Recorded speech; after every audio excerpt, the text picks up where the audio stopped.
The gaming news today is all about trying again. First, Marvel Rivals to many people is a better Overwatch, sort of like a mulligan, and it is crushing it, coming from a completely different studio, and obviously different because it's third person, but they plan to release new heroes at a very regular cadence. They're also talking about esports. I have a video up right now on the channel. Be sure to go check it out. It's about Marvel Rivals Unrivaled, and I sort of walk through why the game is doing so well, why it's taking off, why it seems to have unseated Call of Duty on PC, but not on console.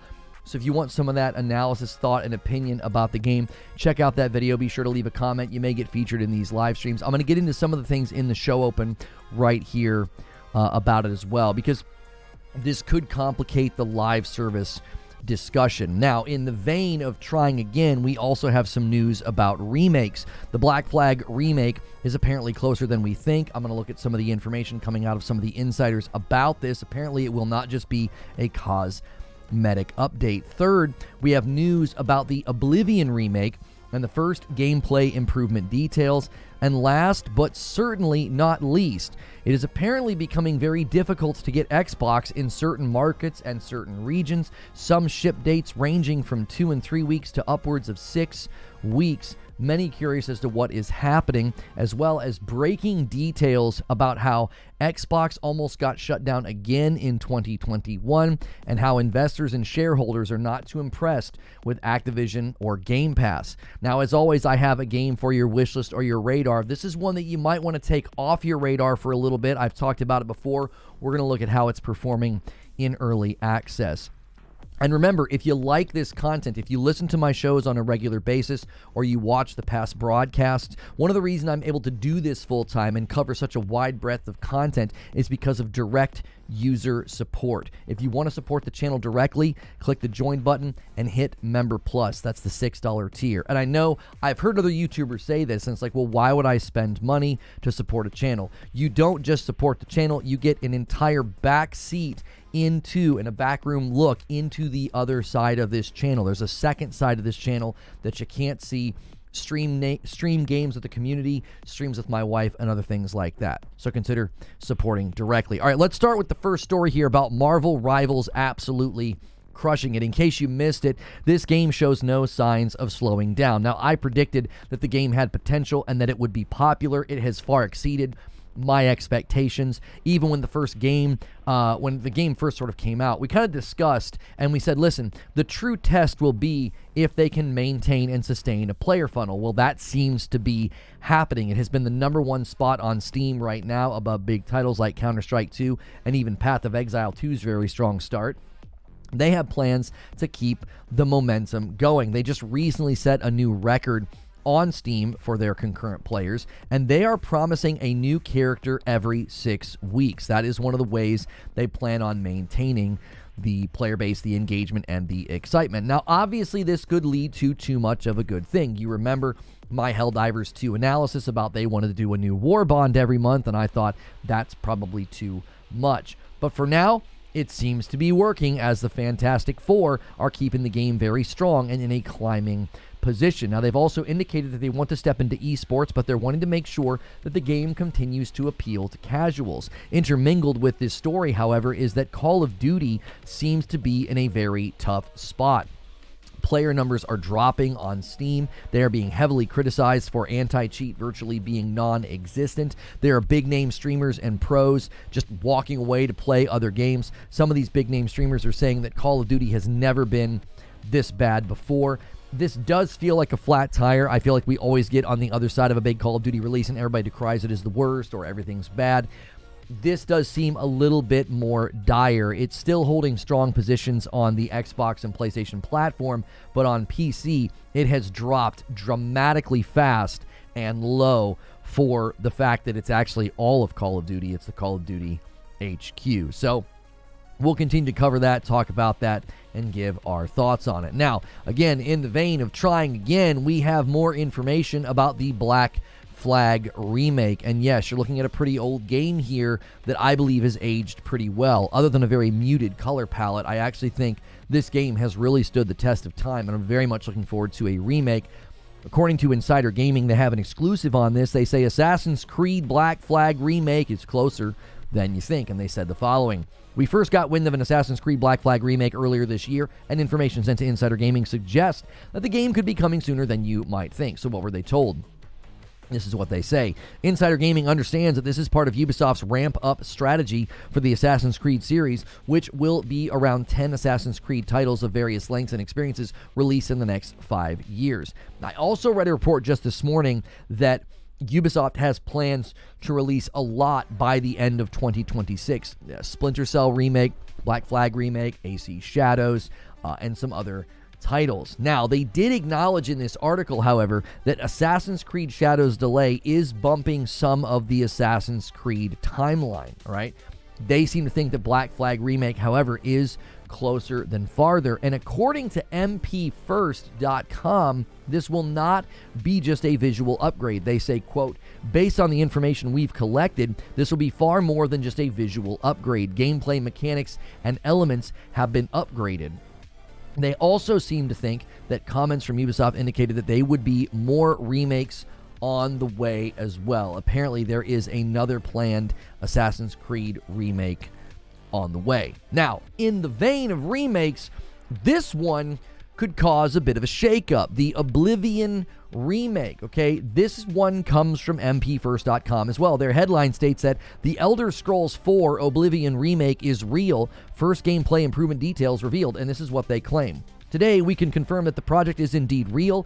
A mistake made by a former Virtuos employee has provided us with not just confirmation of its existence, but also insights into gameplay improvements set to be implemented to the original game. And here is what they found. A description of the project provided on the site confirms that the title will be being developed using Unreal Engine 5 and will be, quote, fully remade, hinting at significant changes in the reimagining compared to the original game. Now, brief descriptions of 6 gameplay systems that will be reworked were stamina, sneak, blocking, archery, hit reaction, and the HUD. So, this is not just a prettier version of Oblivion. This could obviously lead to questions and discussions about the Elder Scrolls 6 if they use the creation engine for that game. If Bethesda builds Elder Scrolls 6 in creation, this could be an interesting situation with Oblivion. This is an Elder Scrolls game, right?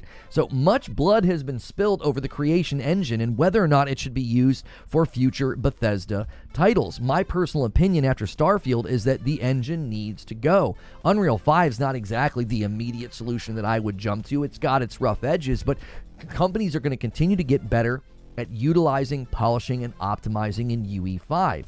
The Oblivion Remake could be our first look at what the world of Elder Scrolls could look like with a different engine and more advanced graphics and more polished mechanics. Again, I think this could enter the discussion and change what people think about whether or not Creation Engine should be continually utilized by Bethesda.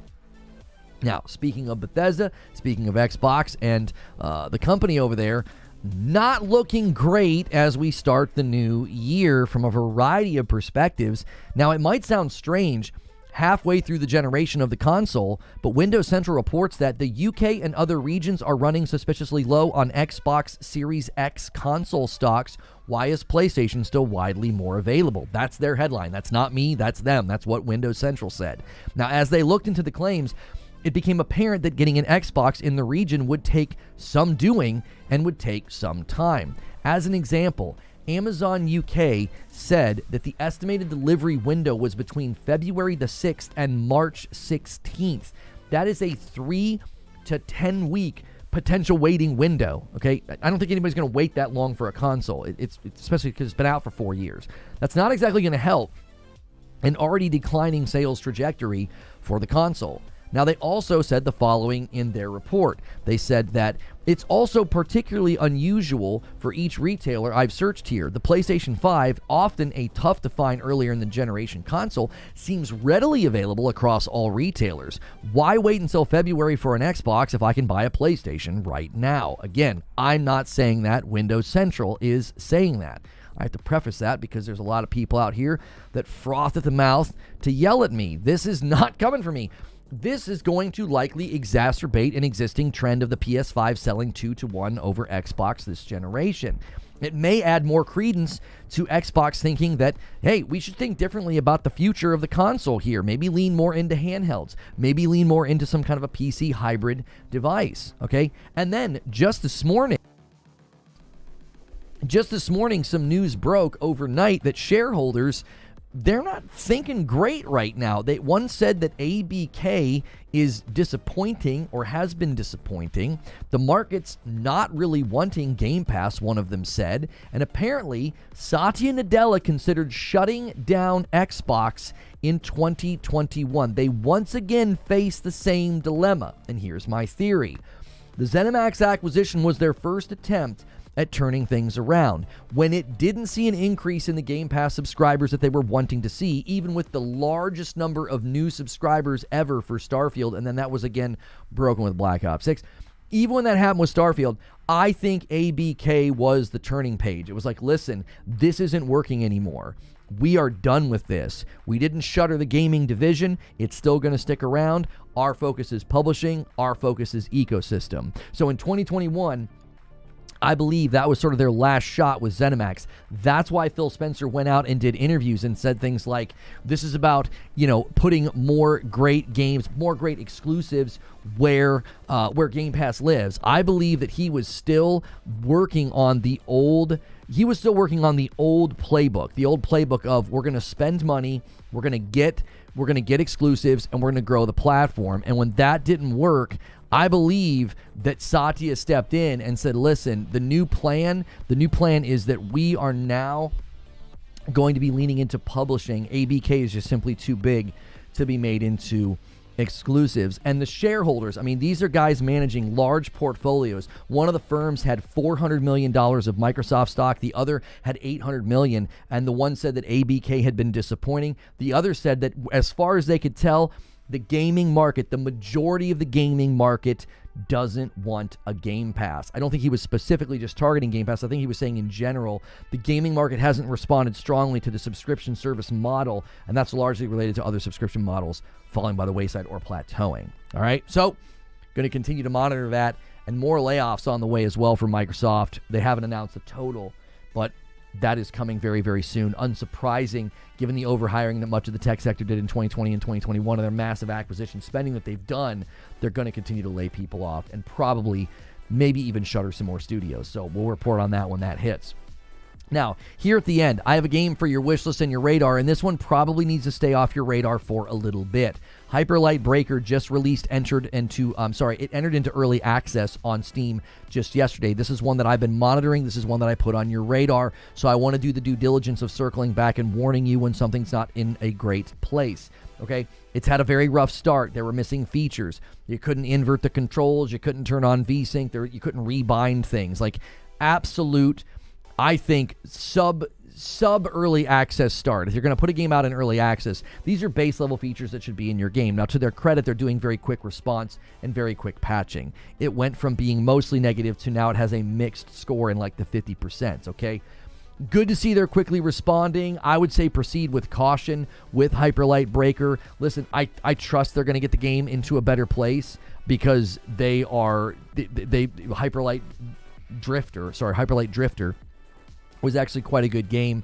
I trust that they're going to do good work. This is one of the advantages to early access, but one of the risks of early access is you're going to go and check out a game and it's going to be in a bad place. So proceed with caution if you're going to check out Hyper Light Breaker. Again, I trust the devs, but wanted to kind of put that back on your radar and let you know that this one might be one you want to wait on. So just a quick recap, Marvel Rivals is crushing it and continues to crush it. They've got plans for new heroes every 6 weeks. I have an upload on the channel right now called Marvel Rivals Unrivaled, and I give my commentary and my thoughts on why the game is doing so well. So be sure to go over there and watch that. Be sure to go over there and leave a comment. We would greatly appreciate you doing that. You may get featured in the live environment. A lot of people already commented. Thank you to everybody who did that. And then the other big stories right now are the remakes. Oblivion Remake, Black Flag Remake, getting more details about those. They sound very promising for remakes. And Xbox not with the strongest start this morning. And listen, I had somebody come into my morning coffee segment with my members this morning, and they were sort of tired of the negative Xbox narrative or the negative Xbox news. And I don't have anything to say other than it's not my fault that these are what the headlines are. It's not my fault that this is the track and this is the path that Xbox took. If you don't like hearing negative news about Xbox, to quote a very, very non-exhaustive blogger, well, take it up with them. Take it up with Microsoft. Take it up with Windows. Take it up with Xbox. I didn't decide to do any of these things. I didn't decide to launch a Series S. I didn't decide to link the entire platform's identity to Game Pass. I didn't analyze the profitability of Xbox in 2021 and consider shuttering it and then decided to go on an acquisition spending spree. I didn't decide to turn the platform into a publisher. I didn't decide to take Halo and turn it into something that wasn't sacred or something that was just worth money and not worth identity or brand solvency. None of those decisions or things were things that I did. These are things that Microsoft did. So take it up with them if you're unhappy. That's the show open, guys. That's the news. It's time for the discussion. Hit the like button if you haven't already. A bit of a rough start for the live stream, but you guys didn't care. I messed up the redirect, and that was my fault. I apologize. I was enjoying morning coffee. I thought I had the upload scheduled for 10:45. I had it scheduled for 10:30. I got myself all confused this morning. We were having some issues with YouTube. That is why the upload was late. That is why this live show is late. It was like taking forever to upload a 17-minute video and process it. So it took us a bit of time, and now we've been able to get started. And I need to thank some people. First of all, let me set the super chat goal. You guys have been so good. I will gift five members. You guys have been. I tell you what I'll do. I will let's lower that. Actually, we'll do every 5, but then I'm just going to gift a single. I'll do singles off of the super chats. I think that's fair because turning 25 back around was fun, but we can't keep doing that. It's like literally taking your money and not giving it to support to me. It's giving it to other people, which I'm happy to do, but we'll do one out of the group now instead of all of it. That I started to look at that and thought we're probably needing to not do that anymore. But Hanshot first and Joker Quinn, you did it. You gifted the first member of the day, and that bumps the line to 124. We are well behind pace this week, and that is fine. That is totally fine, but that means we will just do the Friday afternoon stream with Hilly, and Hilly and I will just play a game. The community game day and the Friday night stream with Madam is all tied up in that weekly goal. We appreciate the overwhelming support regularly lately hitting those goals. And if you missed it, we did a stretch goal last week, and Madam played Kingdom Come Deliverance 1, and it was hysterical. So if you're a paying member or a gifted member, you can go watch that. Check that out. It was very, very funny. And Kingslayer with 10 months says, great googly moogly. And he gets us to 125. Thank you so much, sir, for getting us to 125. Lono blaming YouTube again. I didn't blame YouTube. They were taking forever to process the upload. That's not blaming YouTube. That's just something that happens. And I messed up the redirect. That was on me. But the YouTube processing thing, we weren't sure what was going on. That sometimes just happens. You know? It sometimes just happens. Chase Haddon with 27 months pushes us past the 125 and gets us on to the next milestone of 150, where I'll owe you guys some more members. Jedi Survivor gets a patch. The patch includes fixes such as an update to the latest PSSR version, reduced foliage flickering, and improved reflection visuals on Kobo's River. So another company that pushed out a PSSR patch too early is rectifying what they did. Well, that's good. It wasn't surprising at all that they did that. Let's take a look at some of the comments on this morning's video. This is a reason to watch those morning uploads and comment. Reckless Gambit says, how long until WB tries to replicate it with the DC universe and fail miserably? LOL, too soon. Yeah, that's definitely a concern. That's definitely a concern. The idea that, like, listen, I made that prediction in my Marvel Rivals video. There's a definite concern and worry that Marvel Rivals is going to turn into a trend chase. All these other companies are going to say, hey, we have recognizable IP. We should do a live service game. Well, Kill the Justice League will tell you how that went. You got to have something that's good and well built and actually appealing. You can't just take recognizable IP and throw them into a live service game and hope for the best. So Satya didn't even know what gaming and Xbox was. That was the first sign of what is happening now. He doesn't see the importance of Xbox outside of subs and product everywhere.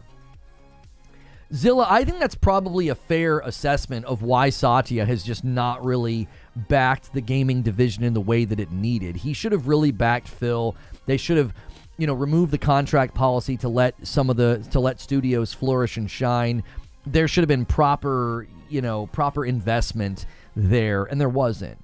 They treated those studios the way they treat their software division. Like, well, we do it with operating system and Office, so you guys should be able to do this too. And I think Microsoft has been generally destructive to the creative process for a lot of the studios over there. I don't blame the studios, and I don't blame Phil. I think it's Microsoft's fault. I've continued to say that for the last couple of years, and a lot of people just haven't seen it. I think they're starting to see it.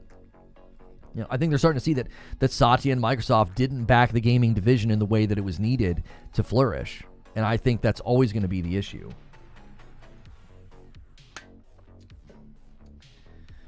If Satya is willing to shut down Xbox out of nowhere, who's to say we won't have another Stadia? Well, FCAT, what's funny is they almost shut down Xbox in, when was it, like 2014 or whatever, and that's when Satya and Phil got put into their positions. And then here we are, how many years later, 6 or 7 years later, you walk into 2021 and they're considering it again. And their decision, in the wake of thinking that they might need to shutter the gaming division, they decide, I tell you what we'll do, let's do massive spending. Can't stop bashing Xbox.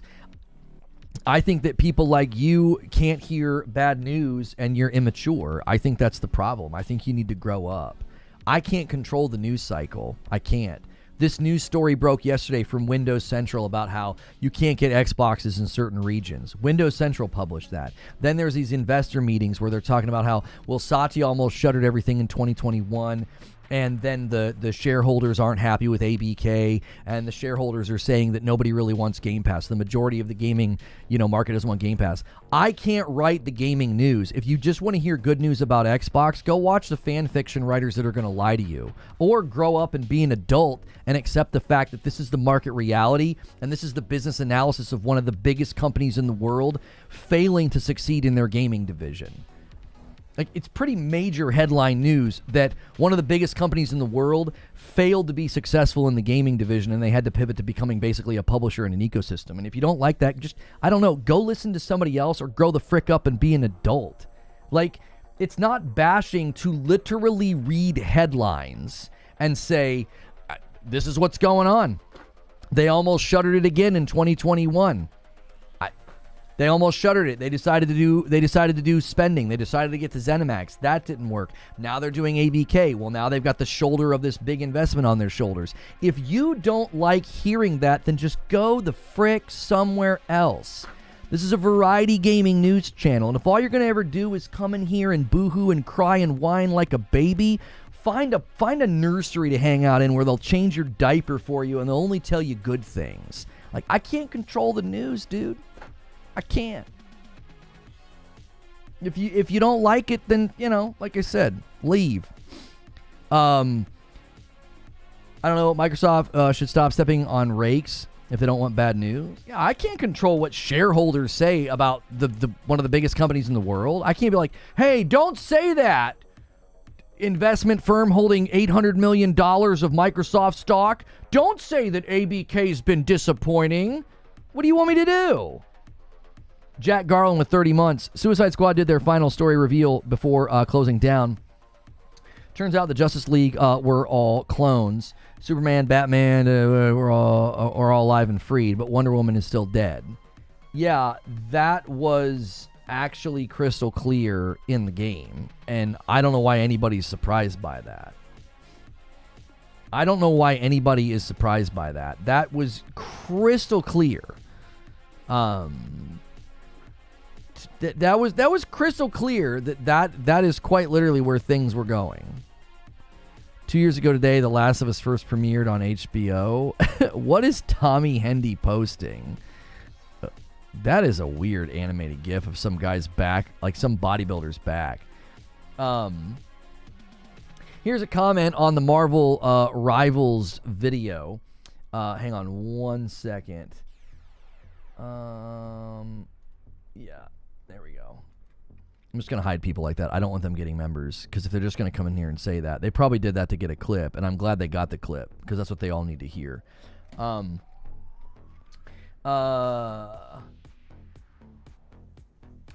will just read the news and people will show up and be like, why are you speaking so badly about Xbox? Yeah, I'm just telling you what's in the news, what's in the headlines.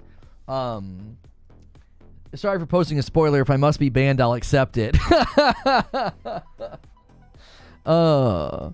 Zilla, Eugene says, not only do they not listen, they're also proud that they don't listen and are ignorant. Yeah, it's weird. Lancelot says, 19 months, time flies when one argues the finer points of the Bethesda games. Love you for it. 50K in 2024, 100K in 2025. We're going for it. We're going for it. That takes us to 127.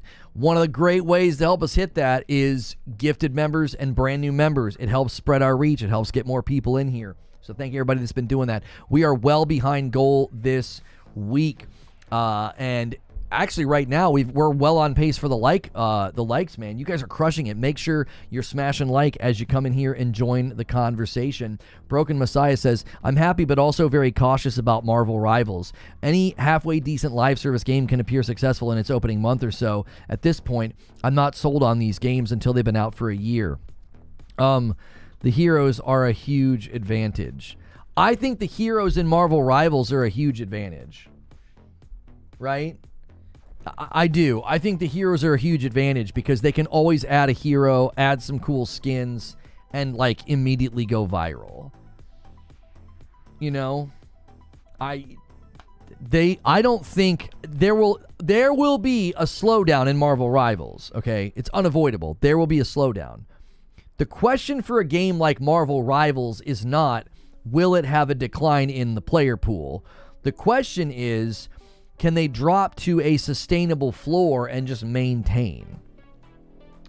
One hero every 6 weeks is an insane pace. That's what I'm saying, Chris.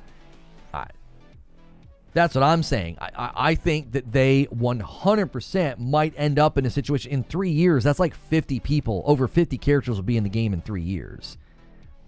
Lono, how do you handle being a lifelong Xbox supporter since 01 and watch the company fail in front of your eyes? It's a tough pill to swallow, watching your favorite company fall apart. I jumped in with Xbox the year that I got married, which would have been 07. So I jumped in with the 360 era. And basically what I did was I just started being critical. I did the same thing when I was like playing Destiny. Like I was a lifelong Destiny player. I played the Destiny beta. I was a day one Destiny beta player. And I was very critical of that game when they would make mistakes and missteps. And that all comes from passion and that you want to see something do well. So the people that have chosen to, they basically take their frustration out on people like me because they have the emotional maturity of a toddler. So they're going to yell at a YouTuber, right? The stuff that people say to me on Twitter and in the YouTube comments, like, I find it to be embarrassing. I'm like, you're an adult. Why are you saying this? Like, you sound like a tantrum-throwing toddler because you don't like what I'm saying about your favorite brand, right? Even the fake PC Master Race guys that act like they're not a part of the discussion and they'll make fun of people like me and say that you're a corporate shill and blah, blah, blah. They're just as emotionally immature, right? Like they have to get some sense of satisfaction out of attacking another person. So like that's a route that a lot of people are taking. They won't admit it, but they're very disappointed and they're very angry. And that's going to be a pretty big blip. We haven't had that happen in a long, long time. We just switched ingest servers. That's going to hurt. We had a really strong start. We were doing really, really well. If you have audio issues, tell people in the chat to refresh. Tell people that if it's audio glitching or out of sync, they're going to have to refresh. That was not on my end. YouTube just had us switch ingest servers. When they do that, it causes a pretty big blip. So, yeah. Can we stop? I think stuff like that's gross. Please stop with the pictures like that in the Discord. Bodybuilders make me queasy. I think it's gross. I was a Destiny alpha tester. I was the troll on the beta test that was pushing players off cliffs with the Sparrow. Who's currently wearing? Yeah. That was a blip. If you guys haven't yet, we're going to lose a lot of viewers on a blip like that. So smash like, renew your members, do something. Like, that always kills us. We lose so many people, and the YouTube algorithm interprets it as bad. Noted. Yeah, I'm sorry. It's gross. It always makes me queasy. I feel like I'm seeing on the inside of their body. It's like I can't watch surgery shows for the same reason. It's like I'm seeing too much. I feel like I'm seeing your insides. Spicy Discord you seem to have. Yeah. They're putting animated GIFs of bodybuilders in there. They're making jokes about the Lat of Us. Oh, it was a typo. The Lat of Us first premiered on HBO, and the Lat, like your lats. Okay, I get the joke now from Tommy Hendy. Yes, I was Patient Zero during Destiny. So there are people that are responding to the disappointment they feel with Xbox, and they're just showing that they're children mentally, right? They don't know how else to respond. Okay. There are other people that are saying, well, then I'm done with you, right? They're more mature, and they're just being a consumer, and they're like, I'm done with you. And they're either going to PC or to PlayStation. Those people make more sense to me because that's what I did, right? Those people make more sense to me. Like, that's what I did. I was like, well, I have a PlayStation 5, I have a Nintendo Switch, I have a PC, I have an Xbox, right? Currently, in my life, I prefer to play in my living room. So I just pivoted to PlayStation because Ghost of Tsushima was amazing. I loved it. Luke Vaders is going to help us turn things around, and he gifts a member to 128. Guys, a little member train would help. Number one, it would help us get back on pace. We need to be at 300 by the end of the day to be on pace. And also, having a blip like that hurts viewership. So thank you for that gifted member, Luke Vaders. Xbox is continuing to reduce their environmental impact. Today, we're expanding our repairability program. I don't care about that. So, that's the response that I connect with. It's like, I get that. You know, you can gift, but no super chat.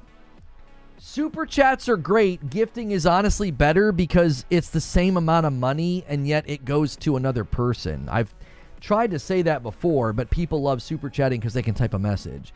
If you gift members and then type your message, I'll obviously read it. I wish you could put a message in your gifting because then it would serve the same purpose. Anyways, so I connect more with consumers that said, I'm not getting what I want from you. I'm going to go play somewhere else. Let's look at this another way, okay? Let's look at this another way. I bought the Nintendo Switch for Breath of the Wild. Around the time that I bought that, I started to experience more regularly 60 FPS games. I was playing Destiny on my PC eventually. I was playing Fortnite on my PC. I basically moved to PC for 60 FPS.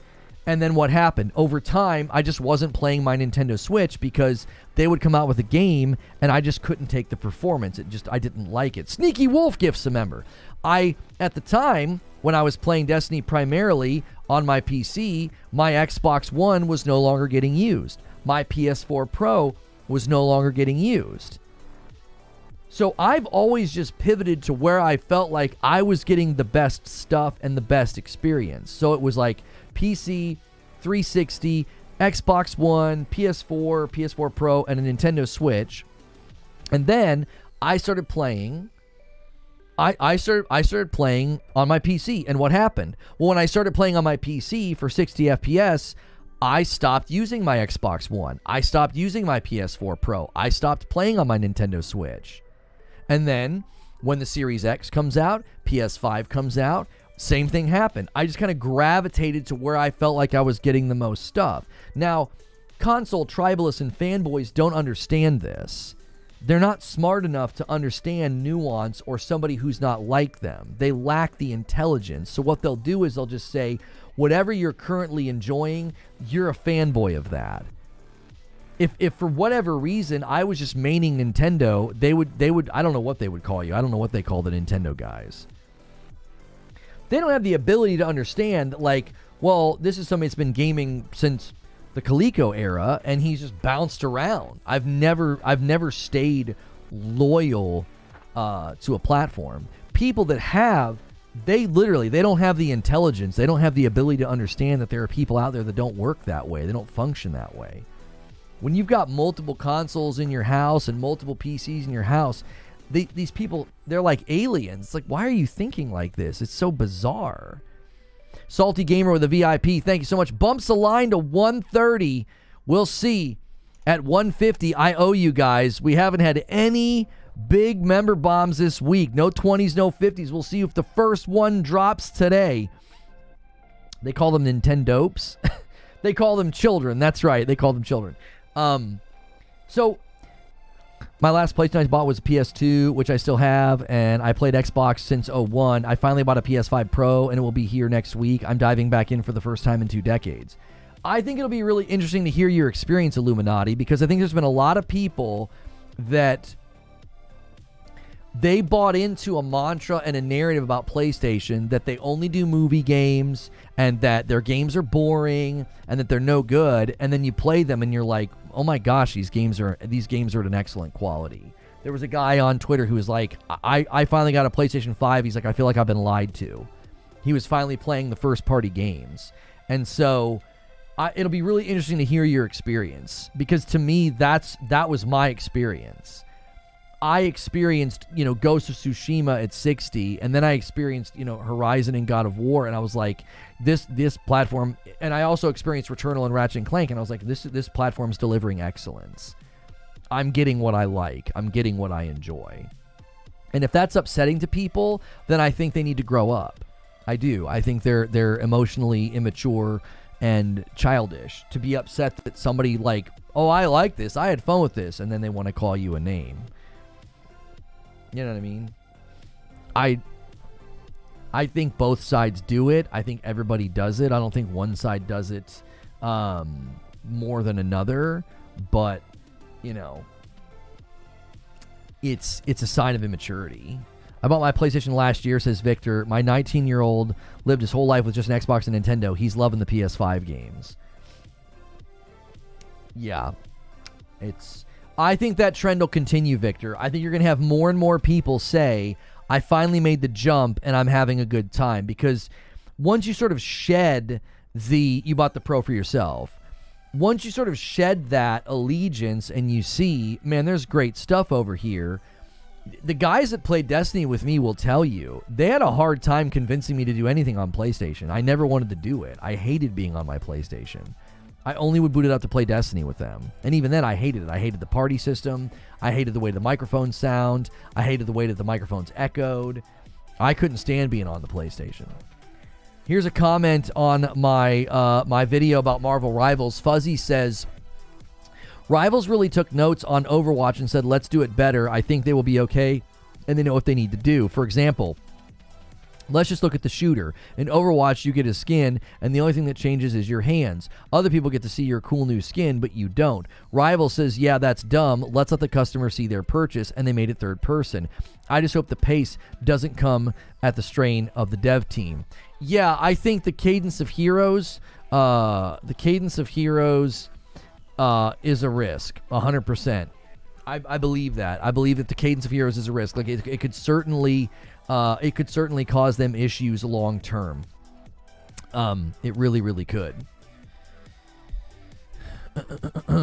Because you're attempting to do something that is at some level unprecedented. At some level it's unprecedented, and at some level you also feel like you have to.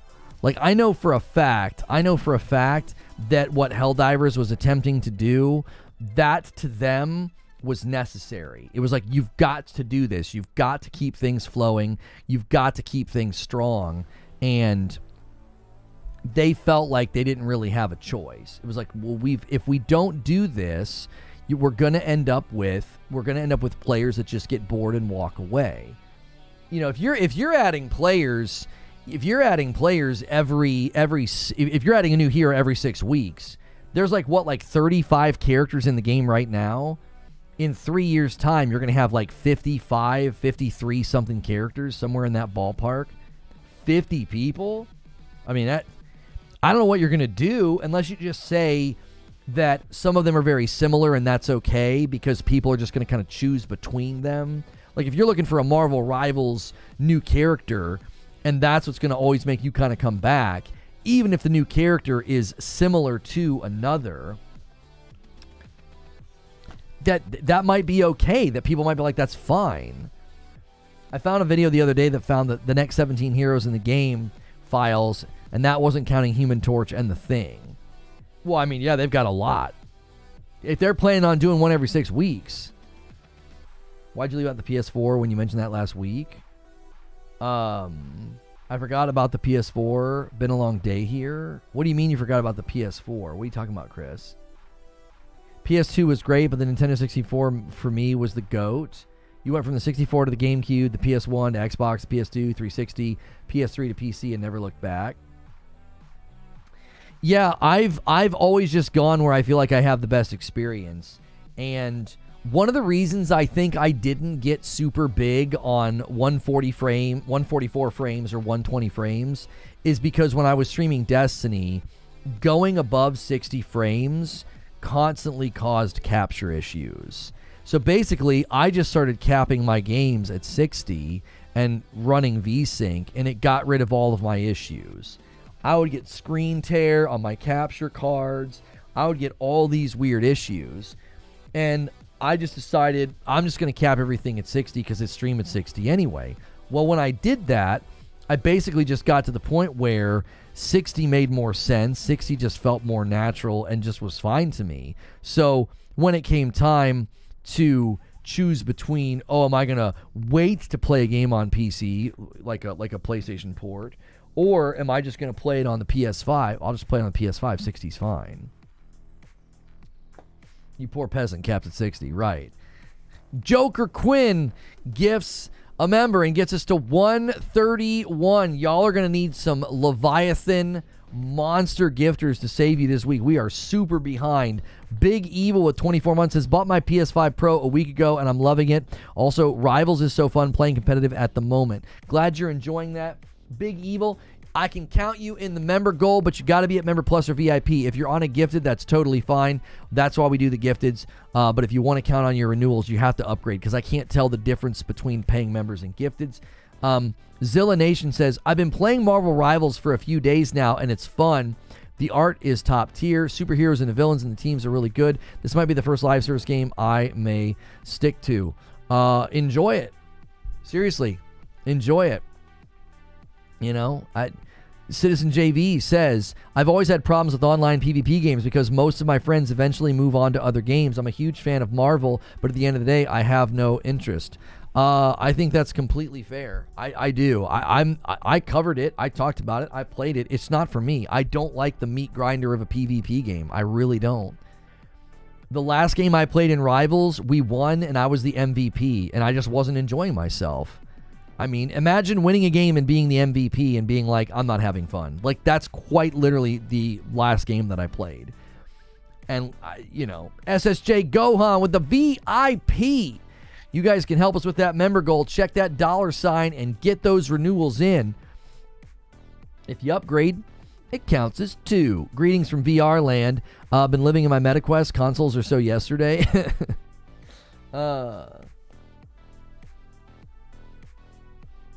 Ooh.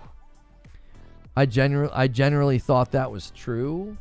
Generally thought what was true, Chris. I'm not, but you can think that way. I'm not sure what you're saying, Chris. I don't know. You're talking with somebody. You yawned your way through Marvel Rivals. You can't do it. It's exactly how I felt playing Marvel Rivals. It's not that it's bad. It's that I can't distinguish between a win and a loss. They don't feel any different to me. Unless you're absolutely stomping. Like, if you're absolutely stomping, that obviously feels really good, right? But as soon as you've got a game that's reasonably close, which a lot of those games are going to be reasonably close, right?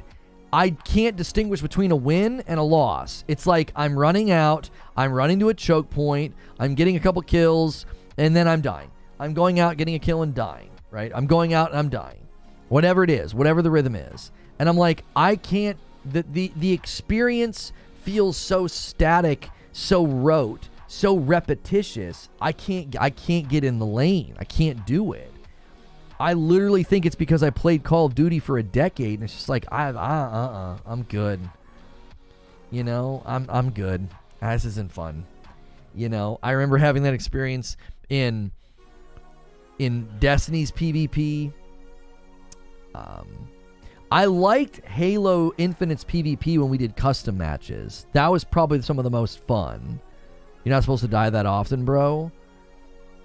Well, that's typically what happens in arena-style shooters, is you go out and you get a couple kills, and then you die. You go out, you get a kill, you die, right? Generally speaking, unless you're playing support and you're staying in the back, I generally gravitate to more of the DPS players. So unless you have a really good healer, you're going to have pretty regular deaths. And again, this was just like the first day, and that's just generally how those games play. That's just generally how those games flow. If you're like, oh, you're dying too much, bro, get good, my response is, I don't care. Like, the ego get good guys, you guys are annoying. Like, no one cares. I've got a mountain of other games to play. Get good, you're no good. Great, I don't care. I'm also not good at bowling. Like, oh no, you know, somebody who's really good at bowling is going to tell me I should get good and play more. Or I could just not. That's generally what I do. I'm not saying get good. I'm saying every character has a role that doesn't include dying. I get it if it was day one. It was like in the early days that it came out. We were just running around just shooting. I wasn't taking it that serious. Like, I've watched the streamers play. I've watched the streamers hold a position, and there's just a constant barrage of stuff going on. There's somebody healing. There's somebody saying they're going to do their ult, or they're almost to their ult. There's people, you know, doing this. There's people doing that. And it never looks any different. It never looks any different. It always looks like, yep, yep, yep, Like, go watch streamers and just bounce around the streams. It just always feels static. I've always felt like that's why battle royales are more enjoyable to watch. My preference, because you tune into the battle royale, you can immediately see how many kills they have, how many times they died, how much time is left, where are they on the map, and then you can see their kit. And you're like, oh, this is great. I want to see if they can pull this off. But in an arena-style game like that, you're like, oh, they're trying to stop them at point B. Okay. Oh, they're pushed back into their spawn. Okay. There's something about it that just, it's like I describe it as a meat grinder. I'm like, it's just a meat grinder. It's the same thing over and over and over again. I can't do it. My brain can't get into gear. I don't think boiling it down to going out, kill, and die is a fair assessment, but I understand the gist of the flow on day one on a new hero shooter. Even once you get past the day one monotony of it, the monotony changes, but it's still monotonous. It's still monotonous. I've watched the clips. I've seen the streams. I'm like, that's just monotonous to me. I don't get the appeal at all. I don't. They're hyper popular. People love them. I used to play Overwatch with a group of people from my stream, you know, and we had a pretty good run there where we could win, and I would either play as the turret guy, I forget his name, or Genji. And eventually I was just like, we're not doing anything. We're doing the same thing every match. I don't know. Again, I think some of it is if you burn yourself out on PvP the way I did with Call of Duty, then you're going to say, I'm good. I don't want to do that anymore. It's almost like I'm mentally fighting an uphill battle. I'm already kind of predisposed to be like, been there, done that. You know? I'm already kind of predisposed to think that and feel that way. But then when I actually get in there and you have a couple bad runs, you have a couple spots where like you feel like you can't get out of spawn, or you don't got good support, or, you know, maybe you misfire on your ult or you mess something up. And you're just like, yeah, I'm good. I'm going to go play something else. You know? It's... Sometimes I wonder, too, with PvP, if the burnout it's like it's already there for some of us. It's like I'm not burned out on Marvel Rivals. It's like I'm burned out on PvP. Right? If you played card, I don't know, Uno or card games or poker or something every day. And someone's like, well, let's play a different card game. It's not that you have anything against that new card game. You're just like, dude, I'm so burned out on card games right now.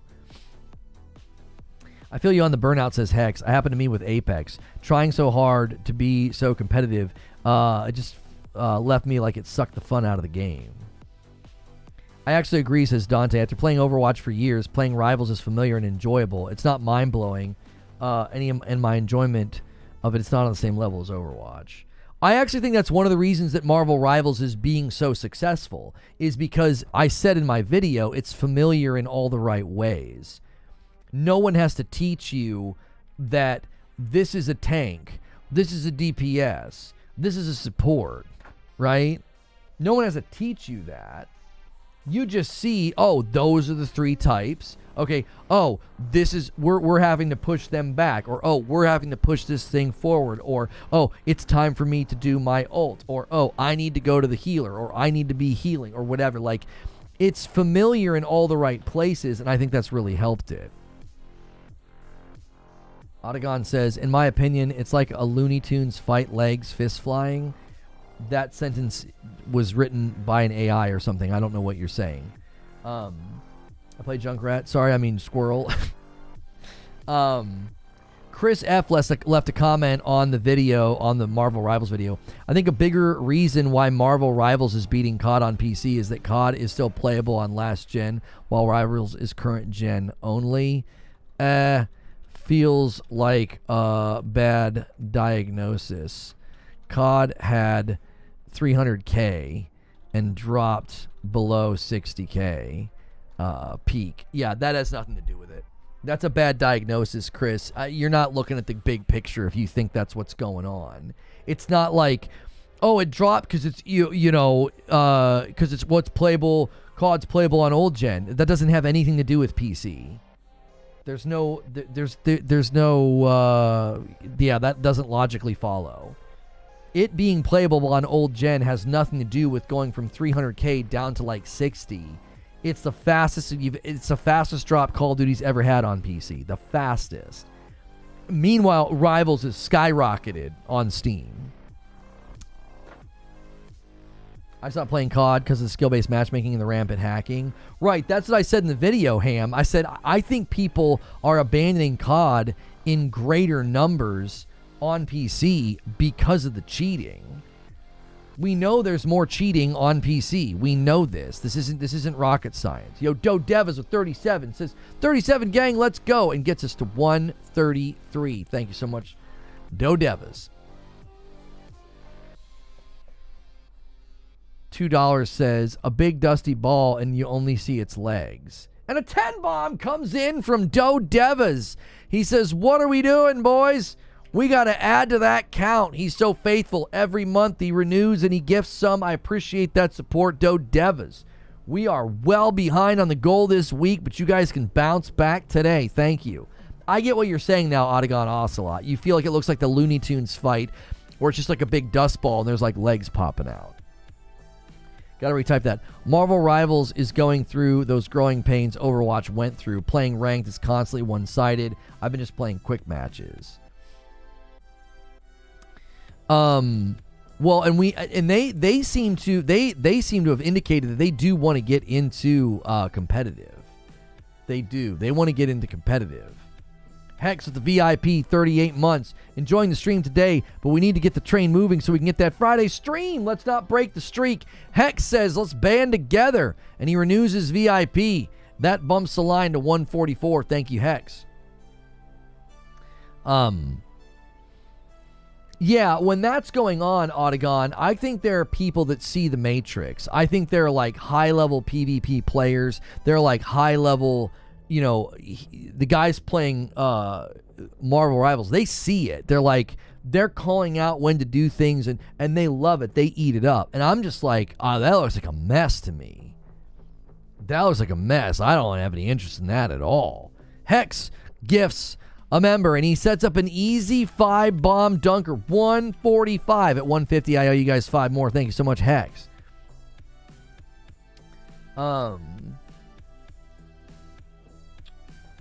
Stone, I'm not trolling. I have completely different takes than you, and there's nothing wrong with that at all. Why do they think you're trolling? What are you saying? My takes are real for me that I like the Xbox games on PC for the last 2 years. I'm not trolling or grifting, even though it looks that way. Could we see your Steam account then? And a 5-bomb from Hex. He sets himself up. Let's see it. Let's see it. You're in here doing that thing. You make my skepticism and my suspicion rise up. I have a hard time taking you as a genuine contributor. You feel phony to me. I don't know very many PC guys that constantly bang on the Xbox drum. That feels odd to me. Other than Doc Dark, but Doc Dark got basically pulled into the Xbox ecosystem with Game Pass and then pivoted to PC because he liked 60 frames per second. So I get his journey. We should be able to check your Steam account and see that you have all these hours logged into all these Xbox games that you think are so great. I mean, according to you, there were 8 to 10 amazing Xbox first-party games that came out the last 2 years. I would assume you have a lot of hours in them. Right? All my stuff's public. You can check all my accounts. You can see the amount of hours I've logged into every game.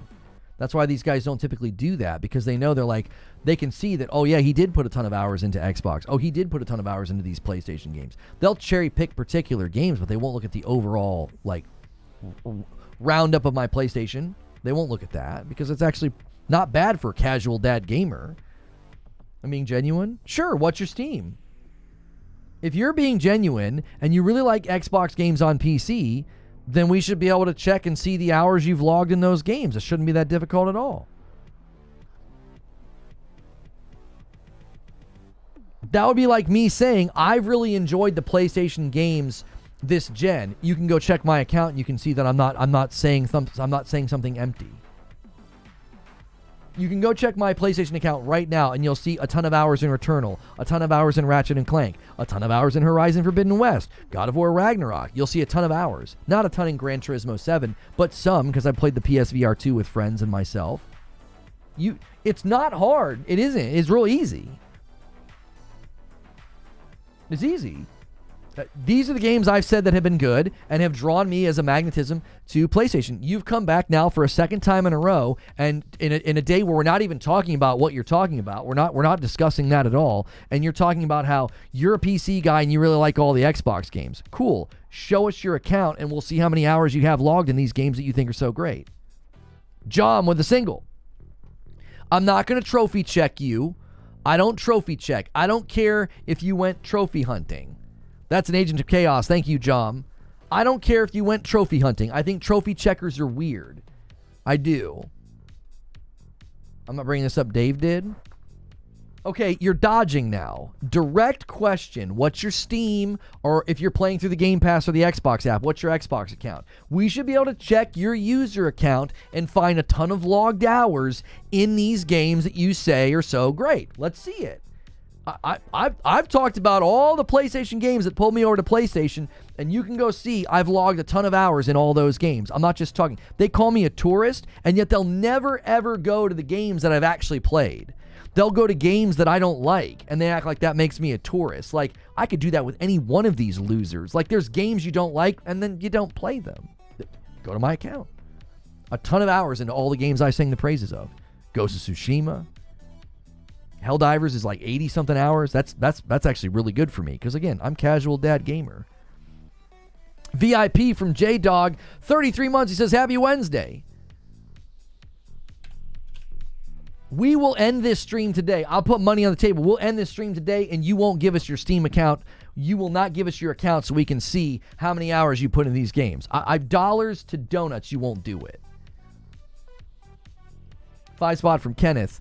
Why is that a big deal? I prefer Xbox over PlayStation 5 because I prefer the controller better. No. Kenneth, understand me. Thank you for the super chat. Nobody is saying that he can't have that preference. We think that he's in here being disingenuous. He keeps talking about how he's this big PC guy and he thinks these Xbox guys and these Xbox games and the cadence of Xbox games have been so much better. Great. Show us your account so we can see the hours you've logged into these games. If they're so great, I'm just talking about my console history. I don't like telling people my Xbox and Steam name, as that is private. I hope you can understand that. There it is. Called it. All right, we can move on. I'm done with you. Not hard. I talk about all the PlayStation games I love this gen that drew me over, and look at how much logged hours I have on Xbox, and you can see it's true, it's organic, it's real, it's genuine. You can't do that. So, until you do, what you say is vapid. Nobody's attacking you, Chris. Nobody. You've been in here on a narrative and saying things and pushing statements about Xbox is better, their cadence is better, their first-party games come out more often, you think their games are better. Okay, prove it. Prove it. You're a public person, I'm not. What do you mean? What difference does it make if somebody can see how many hours you've logged? What difference does it make?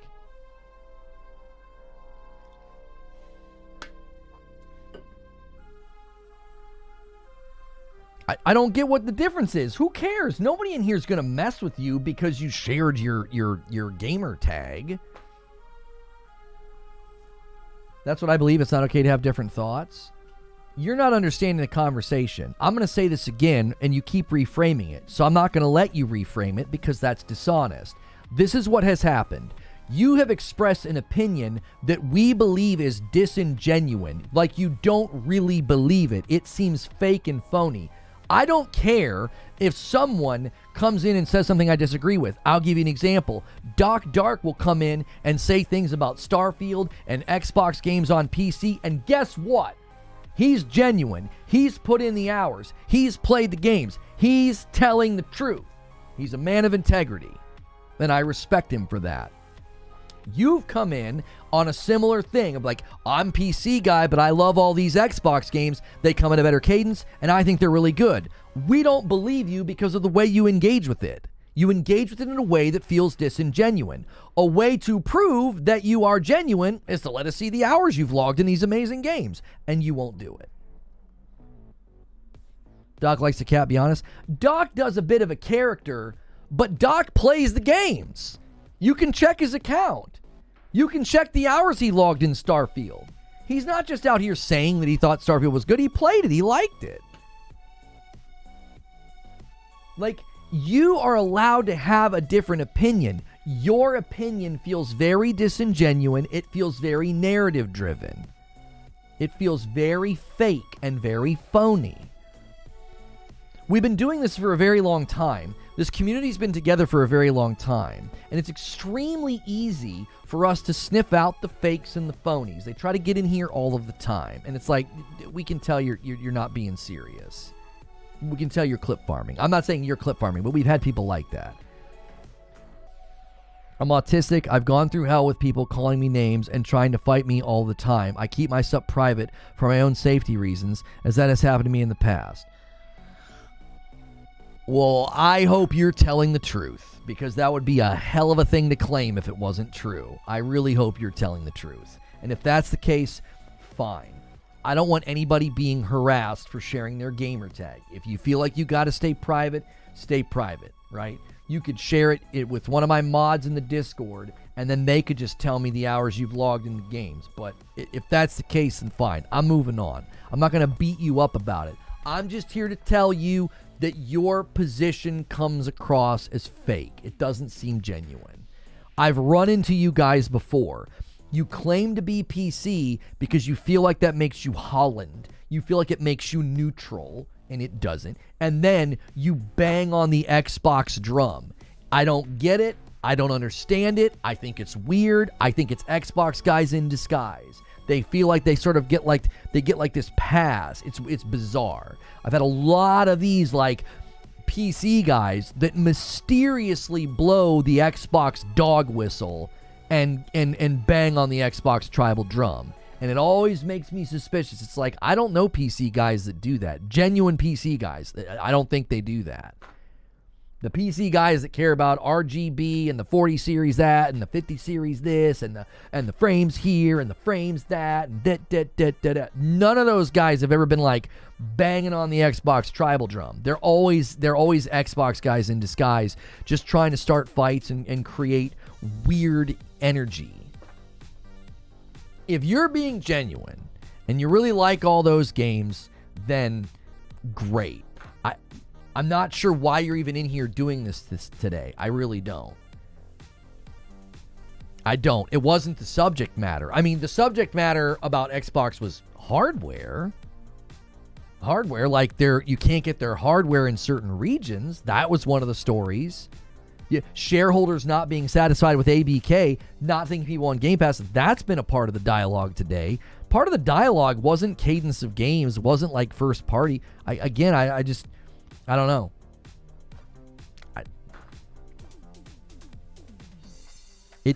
It always feels weird when people keep interjecting that into the conversation. I forgot how this is even brought up. Yeah, I'm not sure who started it, Chris. I'm just saying, like, when I have somebody here that keeps banging on those drums, it always makes my spidey sense tingle. I'm like, what are you doing? We just did another ingest server flip, man. YouTube making me want to just take the frickin' day off. That's going to be a blip. That's going to be a blip. If you get an audio blip, you'll have to refresh. Hang on, I forgot to thank some people. Wired Rope with a $5 super chat says, corporations aren't your friends. Thank you. Kenneth with a $2 super chat says, EA college football 1v1. What? So.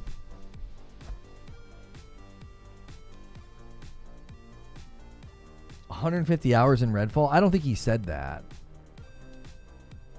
I don't think he said that. Blipolodian, yeah.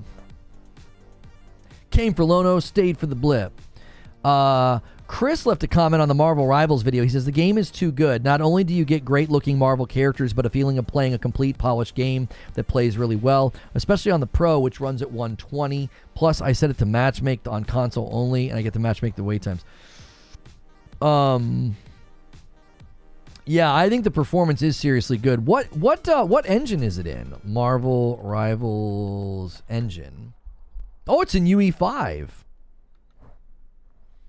There's hope for UE5 yet, boys. There's hope for UE5 yet. That's encouraging that they've got a game running really, really well polished on UE5.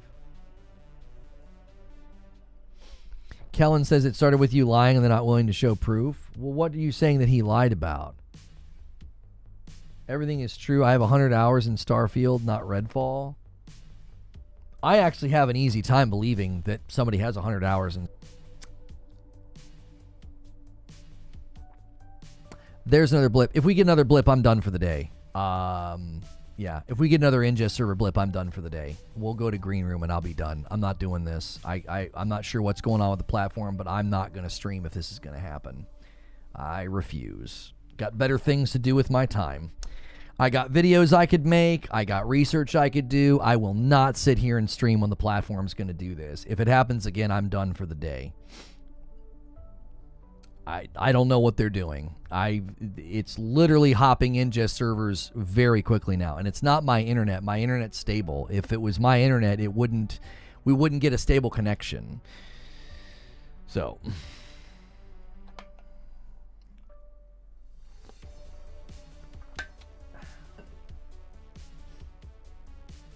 better things to do. Yeah, it completely kills the video if they keep switching ingest servers. I've got better things to do than have YouTube kill my video because the ingest servers keep dropping. I'm not going to waste my time. My time is valuable, and so is yours. Why should we sit here and spin our wheels if YouTube's going to be messing up?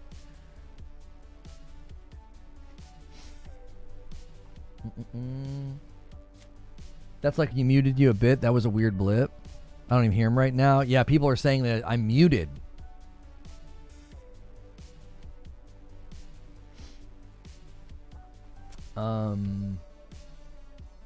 Speaking of Xboxes not being available earlier, can you go over again why that is happening?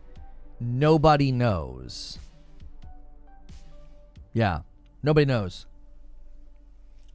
Windows Central researched it, and they were trying to get Xboxes on the various platforms in the UK. Amazon UK was the one that stood out to me. I'm like, okay, Amazon UK, probably, I would think, a pretty reliable retailer, right? It was anywhere from having to wait 3 to upwards of like, what was it, 10 weeks or something? It was like you could get it in 3 weeks in February or in the middle of March. That was the window of time. It was unbelievable. It was like, what? It was like, why would it take that long? Nobody really knows. There's different theories floating around. About why they're either are they not making are they not making enough consoles? Are they pulling out of markets? Are they, Eugene's like, he thinks they halted production and they're just selling through the back stock. I'm like, I don't know what's going on. No one knows. Xbox has not said anything. Their response when the one region was like, they're not sending us Xboxes anymore, their response was so corporate, so vague, so stupid. I don't know why people took it as like a, see, Xbox isn't stopping, they're not pulling out of those regions. The response was not at all a good answer. It was not a good answer. It was like, what?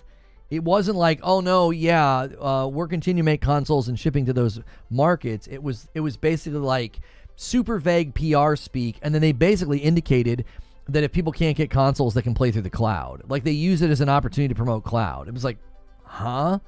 It came, in my opinion, it came across as super tone deaf. It was like, what are you doing? You have people claiming that they can't get your device for their store in their region, and this is your response? It was not a very strong response. It just wasn't. And if you're going to the market right now to buy a console, and maybe you just finally decided it's time to upgrade, or you're at a spot where you can spend the money, and you're looking at an Xbox that could show up to your house in 3 weeks in February or in the middle of March, you're going to say, huh? Why? Like, I feel like that would be a shock to the system. Like, that would be alarming to go to. If I go to order anything right now on Amazon and I can't get it within a week, I don't order it. I'm serious. We needed a new trash can for our kitchen, because the hinge on the back, it was an older trash can, the plastic wore down, and you'd step on the thing on the ground to like lift the lid, and the lid would pop off and let go, right? So I go to order a new trash can. There was a really nice one, good price, good reviews, and I was going to have to wait 2 weeks to get it. I didn't order it. I was like, I'm not ordering that. It's a trash can. So what did I do? I ordered a different one. It was a little bit more money, I think maybe $5 more, and I got it 3 days later. Like, I can't imagine going and shopping for an Xbox and be like, okay, I'm shopping in the middle of January and I'll get it the second week of February? Like, what? or I'll get it in March? Dude, nobody's gonna do that. I can't think of a consumer being like, well, I want it that badly, I'm willing to wait 1 to 2 months, 3 to 10 weeks, or whatever the window of time was. Now, again, we haven't got a response. Microsoft hasn't said a word.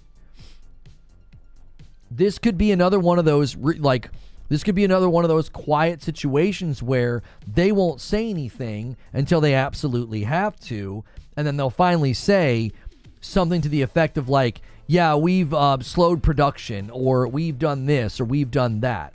Like when all the rumors came out about them putting their games on other platforms. Nothing, silence, nothing. And then all of a sudden, well, we're going to do a podcast and talk to you guys about it. You know what I mean? It's like, this guy says 66 hours in Halo is not impressive. People clock 2 days a day. I don't care about being impressive. LOL. What a weird take. I'm not trying to be impressive. You guys are losers. That's the only word I have for these guys. They're just losers. Like, 66 hours in Halo Infinite is not impressive. I am actually glad that you're not impressed by my time in Halo Infinite. I'd be embarrassed to have any more time in that trash game. That absolute abysmal treatment of an IP. I'm glad that you think it's unimpressive. I'm glad that you think I didn't put enough time in. I want you to think that. It's a trash game. It's trash. They launched it. It wasn't ready. It was in a beta. They barely added anything to it over the years. The updates, the quality of life improvements, the seasons, the treatment of that game, it's trash. And I'm glad that you're not impressed. I'm glad all you console tribalists that are clinging to revisionist history are not impressed with my game time in Halo. Because Infinite sucked. It did. I was looking forward to it. The most fun we had with it was custom games. Trash is a little harsh. It's trash. They treated it like trash. Having a serviceable campaign without split screen, without co-op, without replayable missions at launch, that's trash. Can you imagine any other IP treating their game that way and getting a pass? Imagine any other studio doing that. Imagine Gears of War doing that. Here's our game. Where's co-op? It'll come later. Can we replay the missions in hard difficulty? No. Oh, okay. What's PvP? PvP's in a beta. Oh. Yeah. Oh, cool. And this game mode's broken 3 months later. We still haven't fixed it. Oh, okay. When's the next season coming out? We don't know. How do I level up the battle pass with challenges, not with XP? Oh, can you change that? Not really. Why are you selling armor colors? Because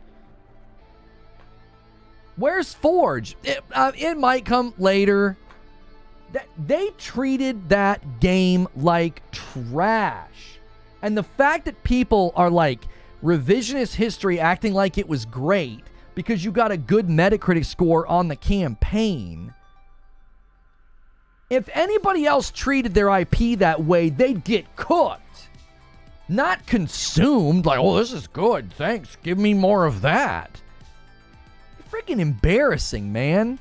That fan base is you guys are embarrassing. You're weird. You're weird. Like, I'm looking forward to the game. I'm excited about the game. I put 60-something hours in when it first comes out, playing with you guys, covering the seasons, doing custom games, and the game just never, ever gets off the ground. People are like, your 66 hours is not impressive. I tell you what's not impressive is bootlicking a trash game. That's what I don't think is impressive. Jiminy Christmas. The subpar crap that these people try to polish. My goodness. No standards, no self-respect. I don't care if you had fun, but at least long-standing Halo fans will admit how terrible that game really was, how poorly it was treated as a piece of property.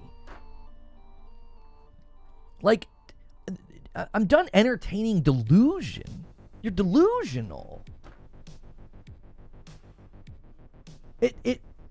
It was like the Redfall stuff yesterday. It's like, I don't know where you guys came from. I don't know why your standards are literally 6 feet under the earth. But like, accepting games at that quality, accepting that kind of treatment, you're getting what you deserve. Because you've just allowed the company to shovel out subpar, tepid nonsense. And you act like it's award-winning 5-star meals from restaurants. It's like, this stuff's terrible. 60 hours is impressive with how the game launched. We actually did a lot of custom games. We did. If you look on the channel, if you search like Halo gameplay, we did a ton of custom games, community game nights. We had guys in the community making really, really cool game modes. That was the most fun I had in Halo Infinite. I'm serious. The campaign was a frickin' snooze fest. Their big innovation to Halo's campaign and combat was a dadgum grappling hook? Really? Oh my gosh. Like, okay. These guys make fun of PlayStation single-player games. And like, I could not believe how tepid that campaign was. And people talked about it like it was like award-winning.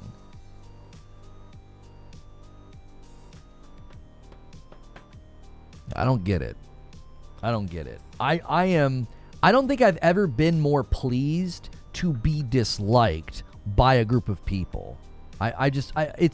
It gives me great pleasure to know that, like, I am a casual dad gamer and I get to earn a living covering games, and it makes you seethe and mauled. It makes my day a little bit better. Puts a little pep in my step.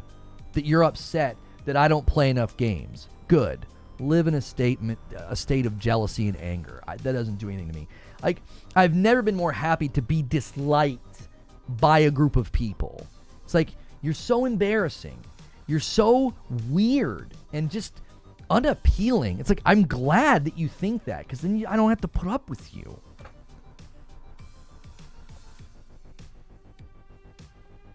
What did he say? You'll act like PlayStation do perfect? No, that's not true. I eviscerated them for Concord. I told people that Concord was a big risk and that it probably wasn't going to do well and it wasn't going to last. I played it for 15 minutes and I said it was going to flop. I said that Herman Holst was served a big dose of humble pie because he thought that game was legit, and he was wrong. I eviscerated them for the PSN login debacle with Helldivers 2. I still to this day think them requiring PSN for single-player games like Ragnarok is stupid. I think it's a dumb decision. Like, I don't hesitate. I do not hesitate to criticize them. I was heavily critical of Final Fantasy 16, and I know that's not a first-party title, but that was very much out there marketed as some big, huge PlayStation 5 tour de force. It was going to show off the power of the PS5. I've been heavily critical of that game. You see, that's the difference between me and you. You live in a fan fiction deluded existence. You believe fan fiction about me just as easily as you believe fan fiction about Xbox. You just sit around and believe and deal in lies. That's why I don't respect people like you. You're not worthy of respect. You're a little boy writing and believing fan fiction. I think it's embarrassing behavior. A bunch of adults try to have conversations about gaming news, and we always got to hear from people like you. Why do you always bash Xbox? I'm sorry, I didn't tell Windows Central to write that article. I didn't tell shareholders to be disappointed in the results. I didn't do that. I'm just telling you that's what's in the news. When Concord flopped, I reported on it. Do you know what didn't happen when I reported on Concord flopping? I didn't have a bunch of PlayStation fans saying, why are you bashing on PlayStation? I was just telling you what happened. This happened. Concord flopped. Nobody likes it. Nobody's playing it. They're refunding. You know what I'm saying? I don't know what to tell you. PlayStation's just less trash. It's not that any company is or isn't trash. It's that they're always going to do things that you like or don't like. It doesn't matter who the company is. You have to decide, are they doing enough of the things that you like to warrant your purchase? I don't care about allegiance. I give them my money, not my loyalty. That's the difference.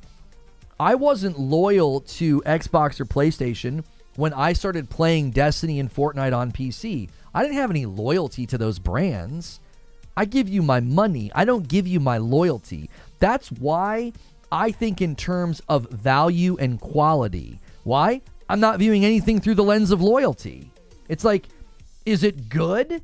Is it worth playing? Is it 60 FPS? Okay, here's my money. If it doesn't do that, you don't get my money. Right?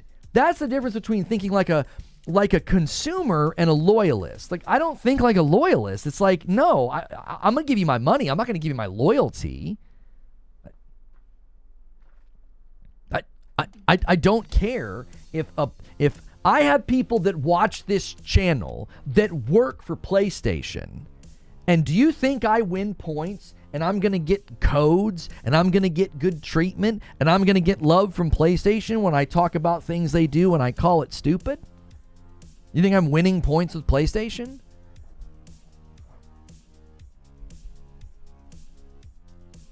You see what I'm saying? Like, you should just come and hang out here, say what you like, say what you don't like, voice your opinion, and we'll all do the same. Instead of turning it into, you bash Xbox or you don't play games enough. Why are you making it about me? What? I'm just a guy in a chair. If I'm just a grifting, pony, lying fraud, well, why pay so much attention to me? That doesn't make any sense. Should be easy to ignore me if I'm just a grifting, lying, pony fraud. I seem a tad too interesting for those things to be true, I guess. I don't know why you'd pay attention to somebody like me if those things are true. If I don't play enough games, if I don't know what I'm talking about, then why come over 3, 4, and 5 hour streams looking for 2 seconds of a mistake so you can make videos about me lying? Why do that? Why make it about me?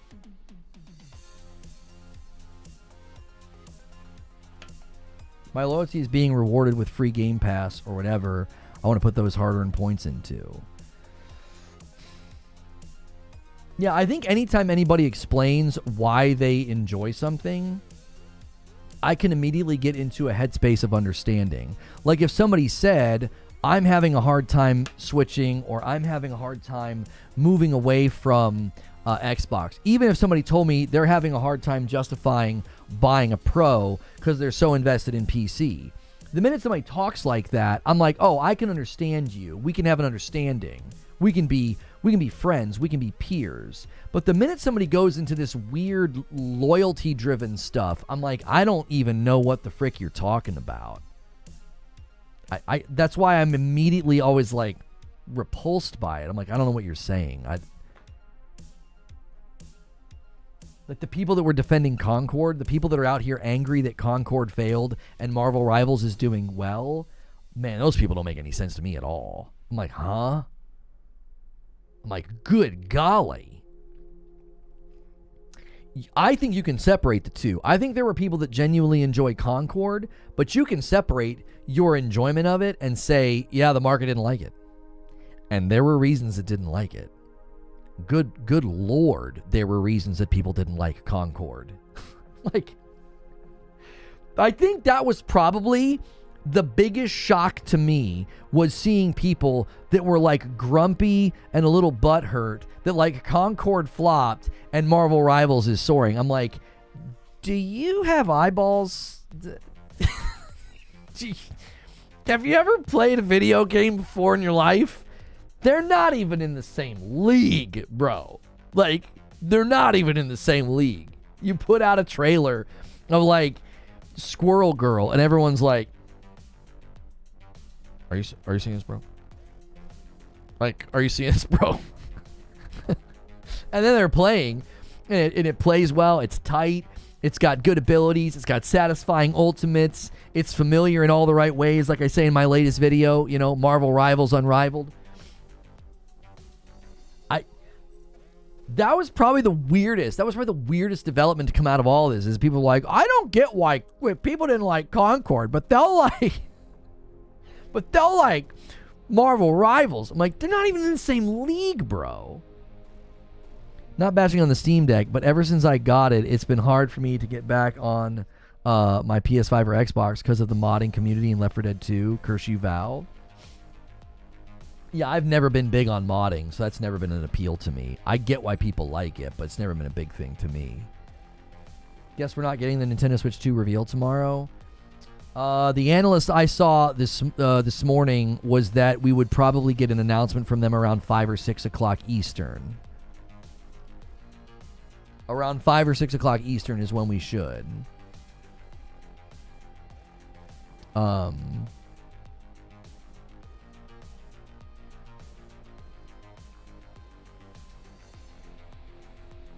Why am I getting a mail server error? Okay, it went away. I love modding games. Yeah, I've never been big on modding. Like when people are like, oh, you can play that game and the modders fix that problem. I'm like, huh? Like, that doesn't speak to me at all. It doesn't speak to me at all. I'm like, oh, the modders fixed it. Oh, can't wait. I've been looking at Xbox. I've been looking at the Xbox Move difference, says Happy Cloud Gamer.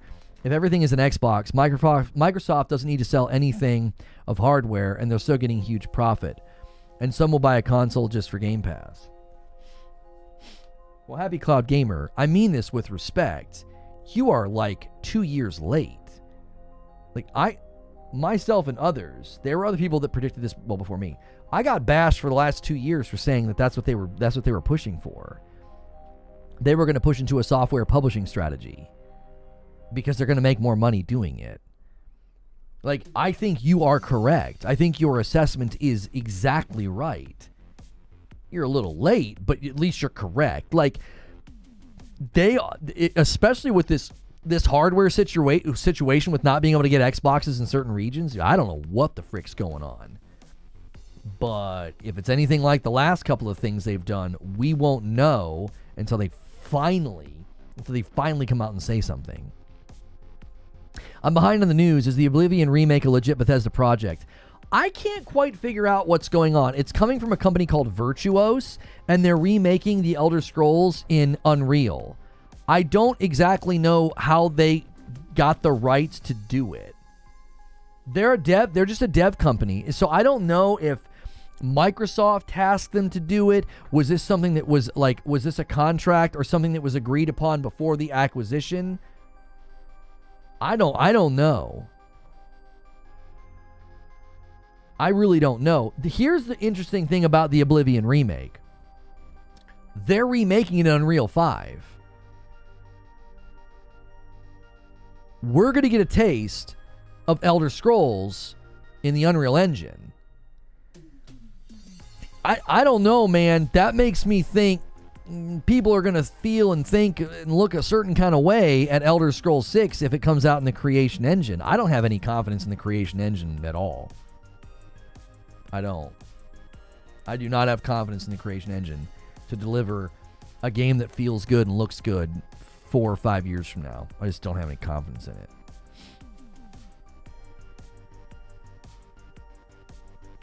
But if you've not played Dragon's Dogma 2 on the PS5 Pro, it's actually pretty impressive. The frame rate still drops to 48 for a split second in town, but I have ray tracing on, otherwise 70 plus.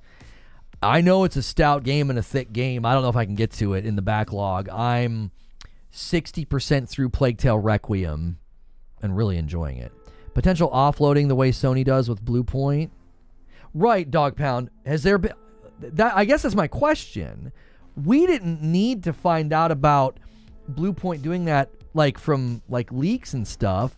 That was an official thing. I don't know if there's been an official word anywhere on the Oblivion remake.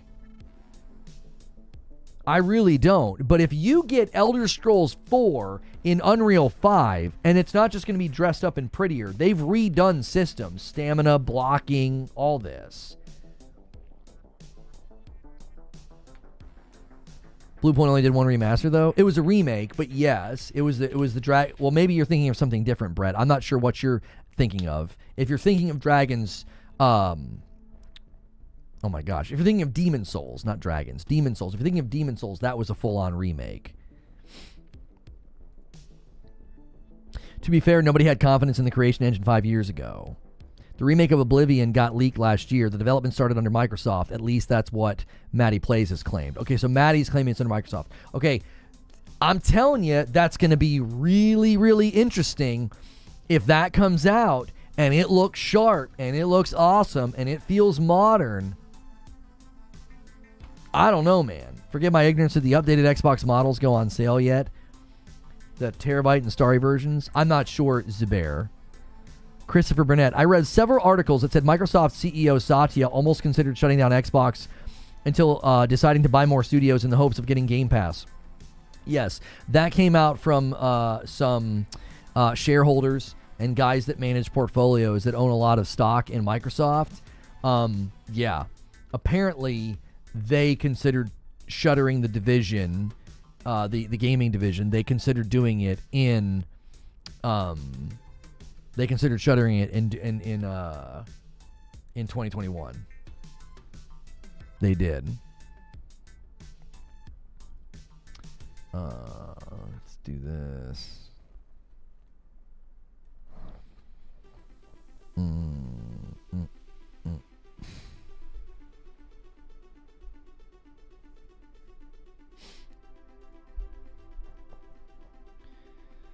They constantly change their custom tech to accommodate what the game needs. The Oblivion Remake is still using Gamebryo and using Unreal to make it look better.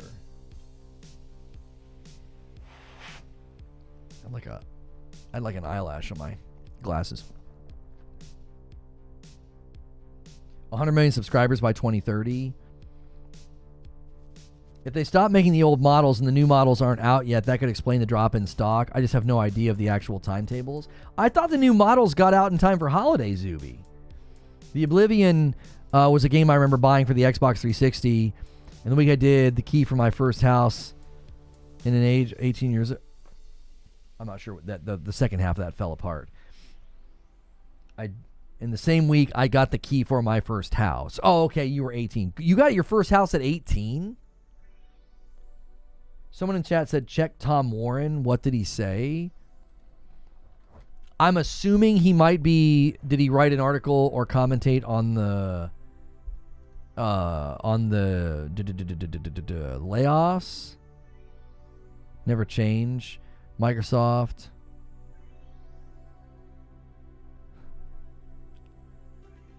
Tomorrow. Yeah. This is what Tom Warren is saying. He retweeted Nintendo and he said tomorrow. Nintendo says your adventure in Donkey Kong Country HD begins tomorrow.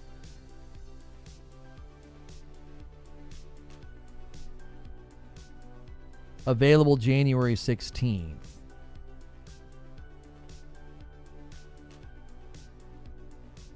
So maybe he's just saying tomorrow to be is he just being goofy? Is he excited for that? Or is he saying, yeah, pay attention to tomorrow? Don't mess with the Amazing Spider-Man. Did you guys see this? The Advanced Suit 2.0 for Marvel Spider-Man 2 comes to Marvel Rivals. Unlock the costume in-store on January 30th, the same day Marvel Spider-Man comes to PC. It's a smart play. That's a smart marketing play by PlayStation.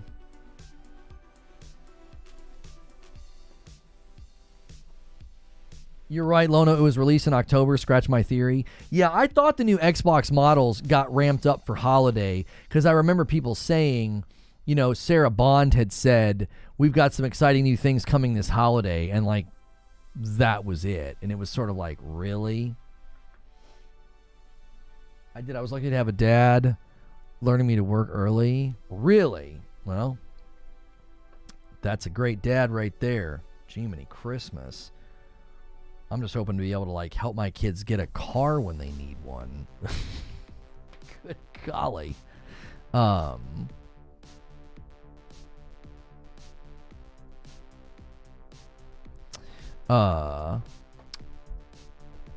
This guy responded to my Kingdom Come Deliverance video. He said, I appreciate you talking about the potential issues, including the ridiculous save system. Subscribed. Emissary responded to my Marvel Rivals video. Love the game. Almost have the game platinum. All the characters are fun in their own play style. Love to see it. I like to see somebody go way, way in on a game like that and really enjoy it. Yo, I have 480 FPS. Good for you. The Marvel IP is quite strong indeed. Maybe I'm old, but this doesn't appeal to me at all. I'm too old for PvP now as well. LOL. Yeah, I'm too old for PvP as well now. I just can't do it. Just doesn't work. I get like a I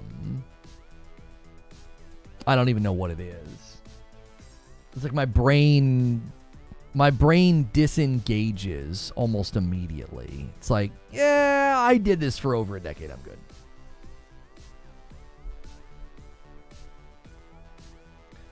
Let's not poo-poo somebody else's accomplishment, even with help getting a house at 18.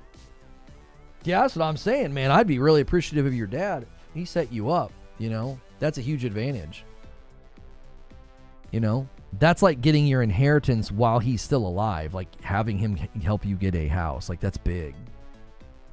I mean, and especially if he puts you in a position to where you paid for it. That's massive. We still don't have any numbers on these Microsoft layoffs.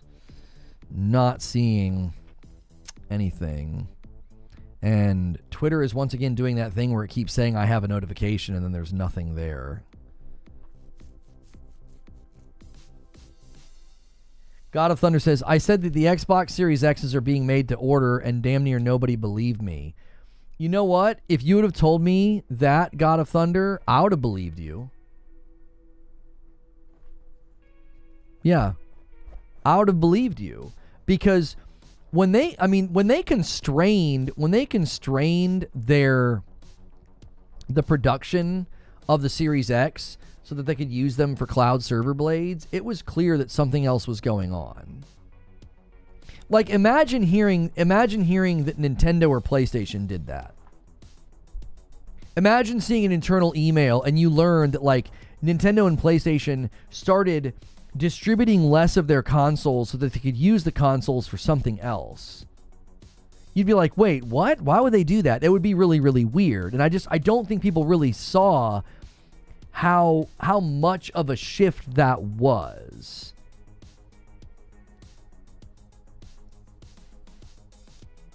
You understand? Like,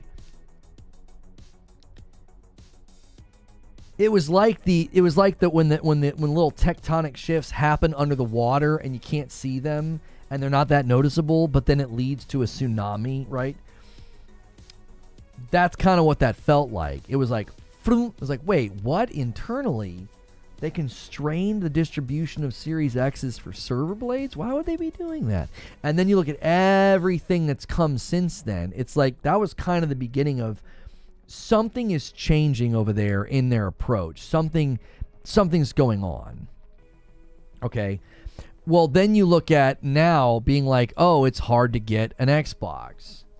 Or we're hearing Xbox is going to let other people make their handhelds. Or we're hearing that Xbox is going to do this or do that or the third.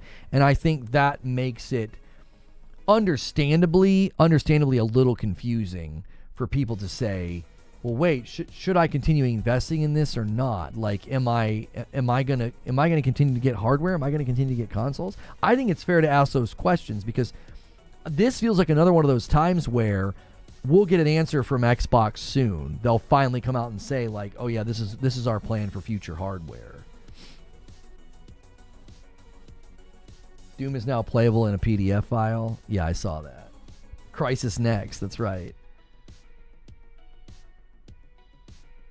You're calling Microsoft a tsunami? It's going to sweep everyone away? No, I'm not calling them a tsunami. I'm saying that their changes have been tectonic at the level of a tsunami. And it took a long time for the changes to make landfall. Like, the changes were under the surface and nobody really understood what was going on. It was like, why would Xbox be constraining distribution of the Series X for cloud? Like, what? And then you find out that they're considering shutting down gaming, and then they buy ZeniMax, and then they buy ABK, and then the CFO says what he says, and then Phil says what he says, and then they do the podcast, and then 4 games hit the rival platforms, and then we find out that, like, there is no red line in the catalog, and then the insiders who were like, there's no way these games are going to be going to the other platforms, start saying that even Halo and Gears are headed to rival platforms. That's the formation of this giant wave that's going to come crashing on the market when they say Halo on PS5. Like, you see what I'm saying? That's the track of this, all these changes, just like boom, and it makes landfall. And people will hear, that kind of a breakdown. And what they'll do is they'll get angry and they'll say, oh, you're port begging. It's like they're listening to somebody speak another language on TV and they're like, oh, I understood that word. They just said McDonald's. Like, that's all they hear. That's all they hear. They don't hear any of the business analysis. They don't hear any of the, well, this is going to change in the market. They don't hear any of the prediction and, like, yeah, when they were saying this back then, I was kind of saying this is going to happen. No, you were port begging. They literally don't understand. They don't have the capacity to. It's like, I don't know about you, but I don't port beg for games I already own and already paid for. That doesn't make any sense. That's illogical, right? That's illogical. That would be like saying that I'm port begging for Ghost of Tsushima on PC, when I was cheering for it and I was excited for Ghost of Tsushima to come to PC and Returnal. I thought Returnal was going to crush it on PC because it's a rogue. I was cheering for those games to come to PC. Well, that's not port begging. I already own the games.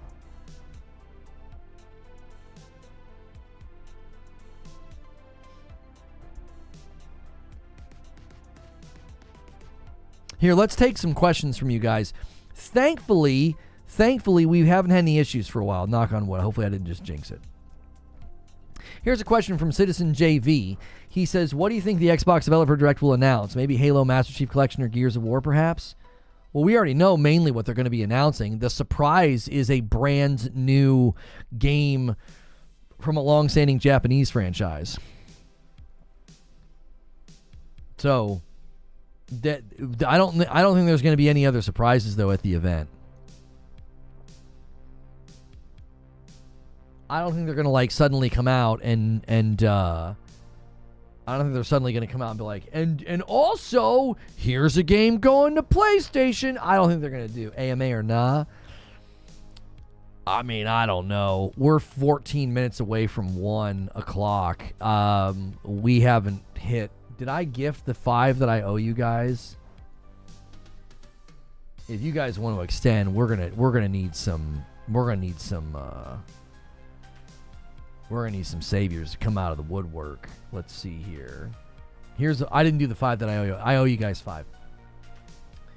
We are there it goes. I was like, once it hits, it should be, there it goes. Okay. So yeah, we're about to be up against when I typically shut down, and I don't want to. We started late today because of the upload. I'd like to continue, and we got a bunch of questions now. Citizen JV says, not much of a question, but for Xbox there are no red lines. I mean, yeah, that's been made apparent. Maloon with a question says, hey Lono, I read all the bad Xbox news and I genuinely wondered, is it possible by 2030 Xbox could stop doing Game Pass? I know that sounds asinine now, but if Microsoft wants to force sales, I mean, there's all kind of predictions about this because they said that they wanted to have a certain amount of growth by a certain year. And if they don't get that growth, I don't know if they're just going to say, pack it up, boys, shut down Game Pass. Right? I don't know if that would be their response. Right? I definitely think, and we were talking about this earlier this morning, PC Game Pass is currently the best deal. It's the best deal. All right? It's $11.99. You get day and date games still. You also get EA Play. So PC Game Pass is presently their absolute strongest and best value offer for Game Pass. And I believe that that's because they still haven't gotten the amount of subscribers that they want on PC Game Pass, specifically in the Asian market. Phil Spencer believes that the Asian market's pivotal to their future, and he also believes that PC Game Pass is their greatest room for growth for Game Pass. They feel like they plateaued on console. Well, he said that. Why do you think they raised the price of Game Pass Ultimate? Why do you think they moved day and date to Ultimate? Because they plateaued. Once you plateau, you squeeze your existing sub base. That's business subscriber model 101. Oh, you've plateaued? Raise your prices. It's basic business practice within that business model. So they've done that on console. So they'll do the same thing on PC. They'll move into some of these markets. They'll try to get people to get Game Pass on these handhelds. If they let other companies build the handhelds. So they will likely then, at that point, at some point in the future, they'll hit a plateau. And then they will raise the price of PC Game Pass as well. Now, I don't know if they go through all of that and then eventually just get rid of Game Pass. I tell you what they'll probably do. They'll just give Game Pass less and less. I could see a future where Game Pass is expensive. It's had its prices raised, and it's just a big collection of games that have been there for a really long time, and they stopped doing day and date. You know what I mean? I could see them doing that. I think that's a long ways out. I don't think they would just shelve Game Pass entirely. This guy says, if you lost time by not saving, it's your fault for not saving the game, wasting your time. Don't blame the game for your mistake. LOL. I didn't blame the game. It doesn't explain it. And in an RPG, not saving after certain beats or NPC interactions is weird. The first and most popular mod for the first game on PC is free save. LOL. Like, these guys that get so defensive of a game, it's like, I didn't blame the game. I said, this is how saving works. They don't really explain it, so be warned. Oh, and by the way, it's the first and most popular mod for the game on PC. You know what I'm saying? It's your fault. You lost progress because you didn't save it. I'm sorry. I didn't know the game wasn't going to save it after an hour of interacting with NPCs, soaking in the story, exploring the town, picking flowers, making potions. I didn't know the game wasn't going to save it. If you're not going to save it, you got to warn the player. You can't be like, oh, sucks to be you. We didn't explain how the saving works, so you lost a bunch of progress. If you'd have explained how it worked, I would have saved it. I'd have been like, I'm about to venture out into the wild. I better save it. I don't want to lose all my progress. I would have gone to load, and I would have seen, ooh, it hasn't saved it in 52 minutes. I better save it. These guys that get so defense force about video games, I don't get it. It's like, dude, I didn't blame the game. I simply said it's not explained. I was busy getting immersed into the world and the story. So I didn't think to double check in the menu like, oh, has it saved it in a while? This guy says, sounds like you like RPGs that tell you every little thing to do so you don't have to use your brain. I like the type of that makes me think and work it much better. Another Kingdom Come Deliverance Defense Force member. I was getting immersed in the RPG, not checking the dad-gum save system mechanic. I was getting immersed into the game. That's what's so weird. You're singing the praises of an RPG. That's what I was doing. I was role-playing. I was talking to everybody. I was getting immersed into the story. I wasn't checking the save mechanic. These Kingdom Come Deliverance Defense Force guys, Jiminy Christmas. That is a preview that's 95% positive. If you like the first game, you're going to love this game. There's depth. There's quality. And all these absolute lowlifes have clipped it and claimed that I'm being negative and claimed that I'm bashing the game. And it's like, oh, he's such a tourist. He needs his handheld. It's like, no, you only have 2 brain cells. You don't understand nuance. I literally, in the video, talk about how great the game is. And I'm like, these things are rough edges that they don't explain it. This could really, really hurt your experience. You need to know.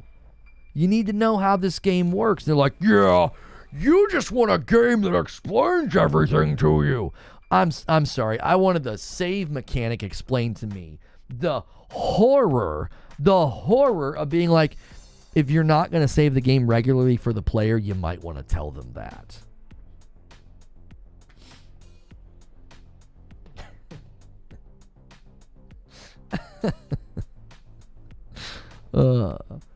So I'm just going to put this out here. I'm not lesser because I don't want to melt my brain to play a video game. I do it to relax.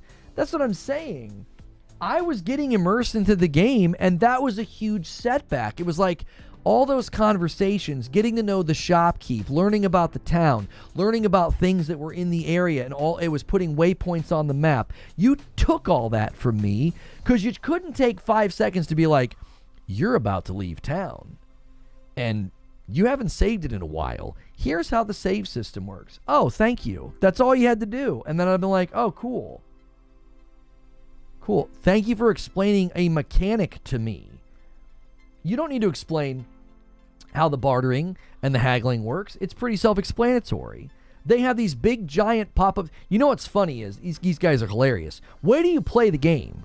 Where do you play the game, Kingdom Come Deliverance Defense Force, lackeys? Where do you play the game? Every time you interact with the new system, this giant tutorial message pops up on the screen.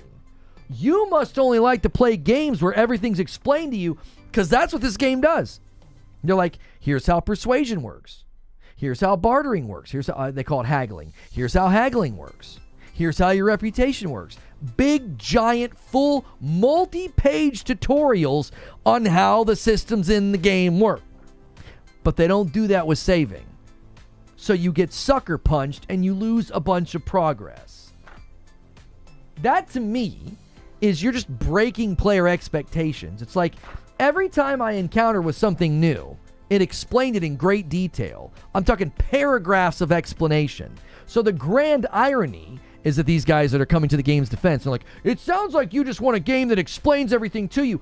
This game literally does, you buffoons. It does. It pops up on the screen and it's like, point number 1, this is how reputation works. Point number 2, if this happens with your reputation, then you might have to do this. Point number 3, reputation, blah, blah, blah, blah, blah. It's like pages of tutorial. Pages. And then you don't tell me how saving works.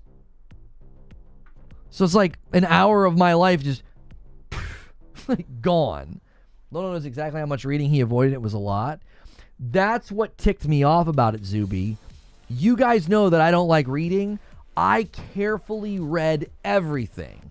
When the persuasion thing came up, I read everything. I was like, okay. Don't always pick the one with the highest number. Got it. Thank you. Next thing. Oh, this is how reputation works. Cool. Oh, this is how haggling works. I actually like the haggling. Oh, thank you. I read everything. So when I get killed by wolves and lose 45 minutes, they're like, haha, noob, get good. You just want your handheld. It's like, I've been playing for how long, and the game actually really does hold your hand. They're like, here's how everything in the game works. Here's how the combat works. Here's how the haggling works. Like, enjoy the first 2 hours of this game constantly telling you how it works. Apparently, you guys get some kind of an ego out of playing an RPG that's like really tough, and you think that it doesn't tell you how things work. It literally does. It literally tells you how all the systems work. But it leaves out the most important one. If you want to save it, you need your own bed, you need a potion, or you need to speak to an NPC who updates the next bullet point on a quest. As soon as you do that, like if you go and like, hey, I can't find my dog, and the guy's like, you should check down by the ships, and your quest updates, check down by the ships, it saves it when that happens. Those are the ways you can save the game. It doesn't explain that. So I spoke to a woman. She gave me waypoints on my map, and it saved it. I then went around town and talked to a bunch of people, and what they'll do is they'll put waypoints on your map. The guy's like, oh, my cart went into the water. Oh, there's freshly made graves over here. And you're like, I'm going to go get loot. And it puts those waypoints on your map. It doesn't save it when it does that. Right? It doesn't save it. It doesn't save. It doesn't consider that a quest. Those are just waypoints on your map. Okay, cool. No problem. Found a bunch of flowers. Found a bunch of stuff. Went into the apothecary. Made some potions. Decided that I was going to need to set out to make some money. So I set out. I'm like, well, first things first, let me go to this first waypoint quest of trying to find my dog. And then there's a guy past that you're supposed to train with. He's who's going to teach you how to fight. I get killed by wolves. No problem. I'm weak. There's 4 of them. They're attacking you from all sides. I think there's even a guy you'll talk to who tells you to watch out for roaming wolf packs, right? I think that's one of the things in the game. I think you can actually kill them for a quest at some point. I didn't get to that point. They killed me. Okay, no problem. Go back to town. I'll take a different path. Maybe I'll stick to the road instead of venturing out into the forest. And I lost all that progress. Every conversation I had, every waypoint on my map, every decision I made in a conversation was just taken from me. And to hear that and to be like, get good, noob, you just want a game that holds your hand, you're stupid, blah, blah, blah. It's like, are you kidding me? If the game would have had a menu pop up for that system like it did for every other system in the game, I would have saved it.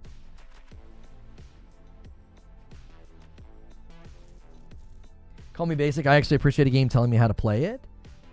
That's the irony, Dante, is these guys are so ignorant. The game literally does. It explains every system in the game in depth.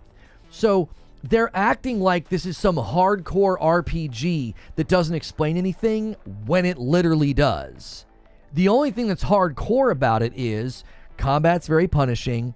It's a slog to get to a place where you have better gear and money. And the save system, in my opinion, is stupid. It is. It doesn't enhance the experience at all. It doesn't. Needing to scrounge for cash, needing to scrounge for materials. It's basically an RPG game and a survival game hybrid. They're joined together in quite a good way, I think. I think the systems are quite good. The save mechanic is just brain dead. It's like, why? This isn't enhancing the experience at all. You're just making me flat tire on something that's external to the game. Getting a stronger sword, sharpening my sword, getting better gear, needing food, cooking food, making potions, haggling, getting out of a fight, persuading somebody, avoiding a fight, deciding to sneak. These are all systems and things in the game that serve the experience. They lift it up and they elevate it. Saving's out here. It's a mechanical function of the game. You're not in the game, you're saving it. So it's like, why would you make that a flat tire? Oh, I need to sharpen my sword. Oh, I need to buy some materials. Oh, I need some food. Those are rhythmic survival touch points that tell the story of surviving in a medieval world, right? They're serving the game. They're serving the POV. It's this rhythmic touch point. Being like, you need to make a potion or have your own bed or talk to somebody who updates a bullet point on your quest and that'll save it. Make sense of that. Make sense of that. I can drink a potion and it saves it. Or I can talk to Ted and Ted's like, you might want to check out behind the barn. And then my little quest updates, check behind the barn, and it saves it when that happens. Make sense of that. There's no logic to it. There's no rhyme or reason to it. Paying for a bed, sleeping in that bed, making a potion, drinking that potion, or talking to some shopkeep who tells me to check behind the barn.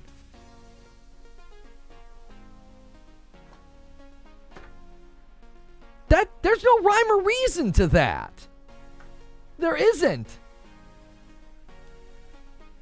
I didn't move the story along. That's not some major story beat. I'm looking for my dog. And the guy's like, check down at the boats. And that saved it. But if I talk to a different shopkeep and he's like, oh, my cart spilled in the water over there, and it puts a waypoint on my map, that doesn't save it. Oh, okay, that makes perfectly good sense in Cuckoo Land. It just seems like a strange choice. I get that it creates a certain apprehension in the player, but there are other ways to do that, like dropping your loot when you die. Someone took you behind the barn? No.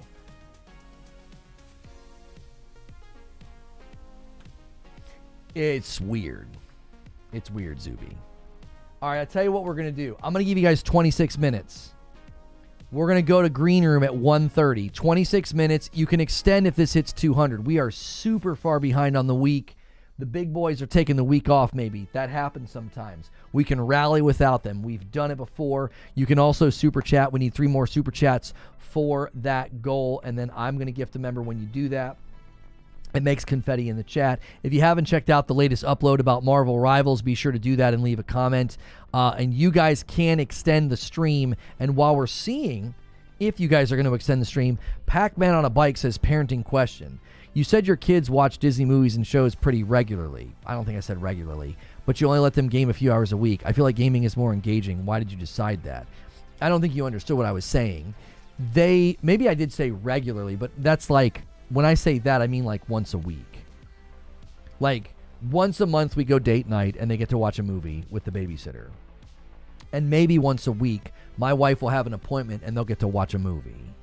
So at most they'll watch a movie on Tuesday afternoon because she's got an appointment and they're on the other side of the wall watching it. And then they'll play 2 hours on a Saturday.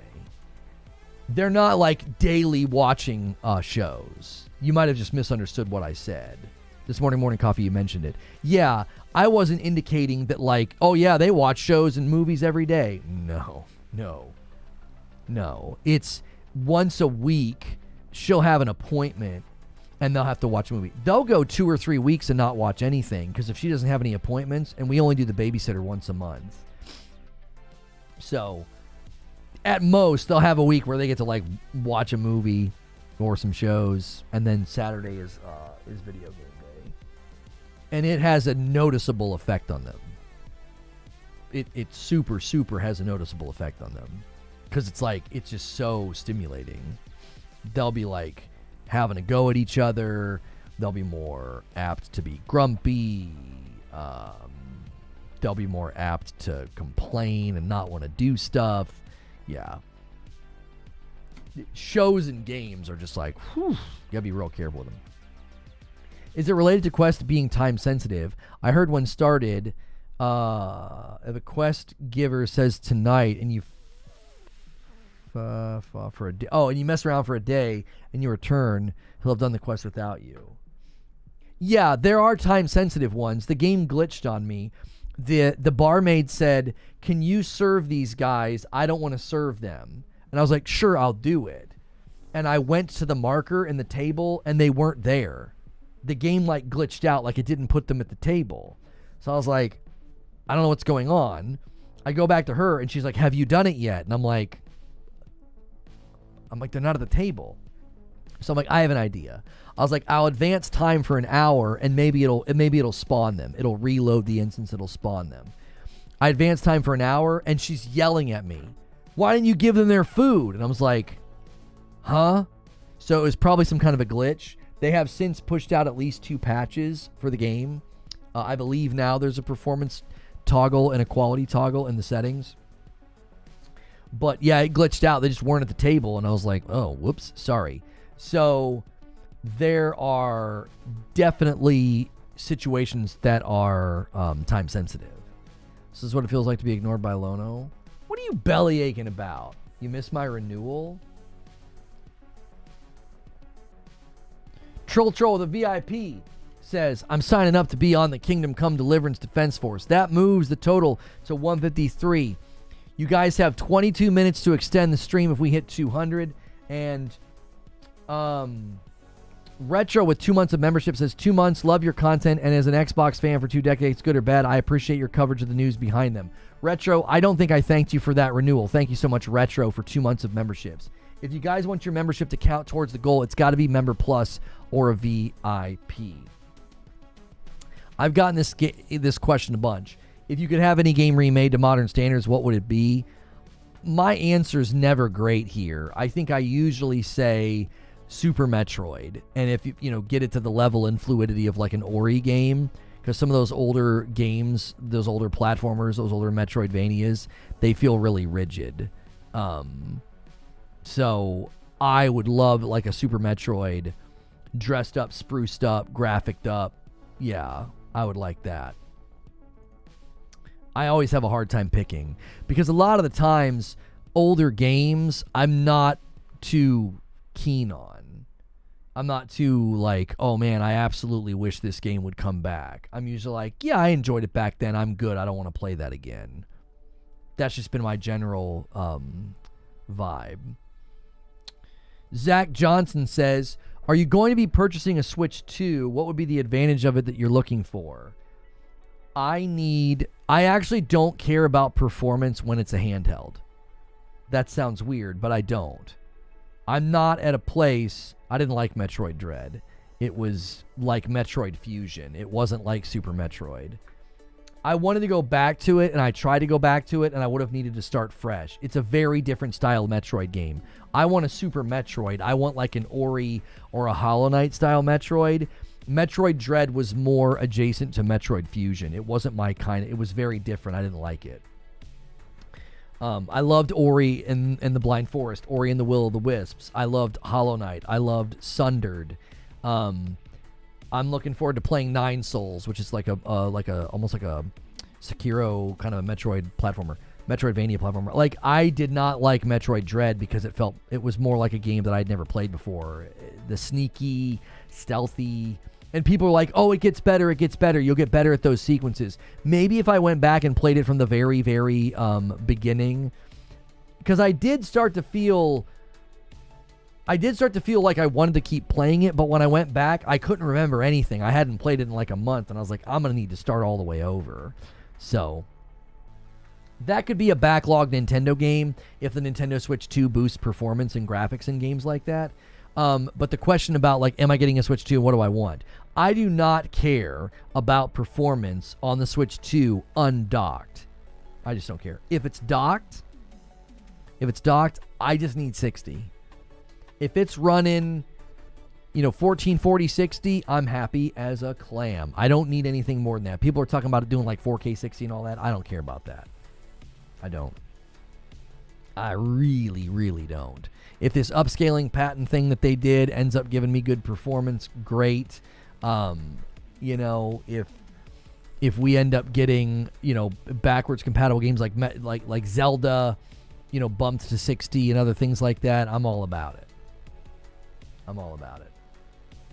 So, Member Plus renewal from Omar. Dread's on par with, if not better than, Super Metroid, and I hold Super Metroid in very high regard. I play through it every couple of years. And that is a member renewal 154.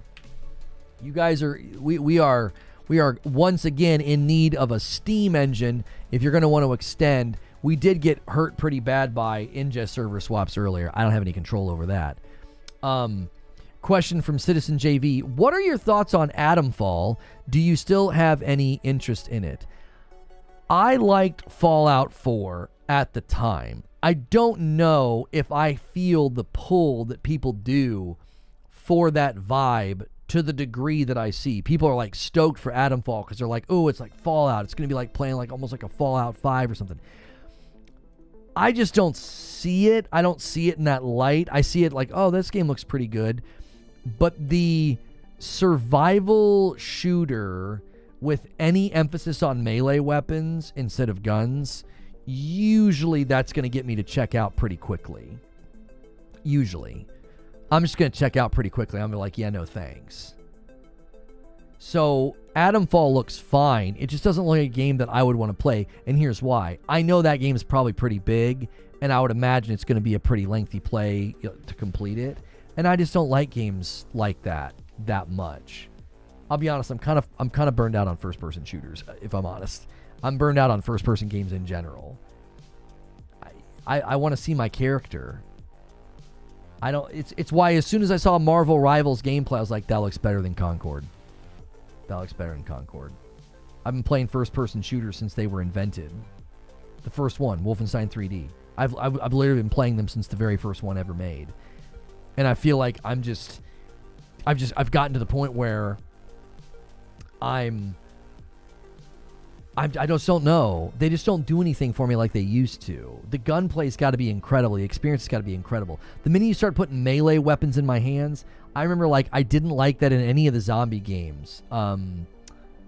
Dead Island, Dying Light. I played those games with my buddies, and I just didn't like it.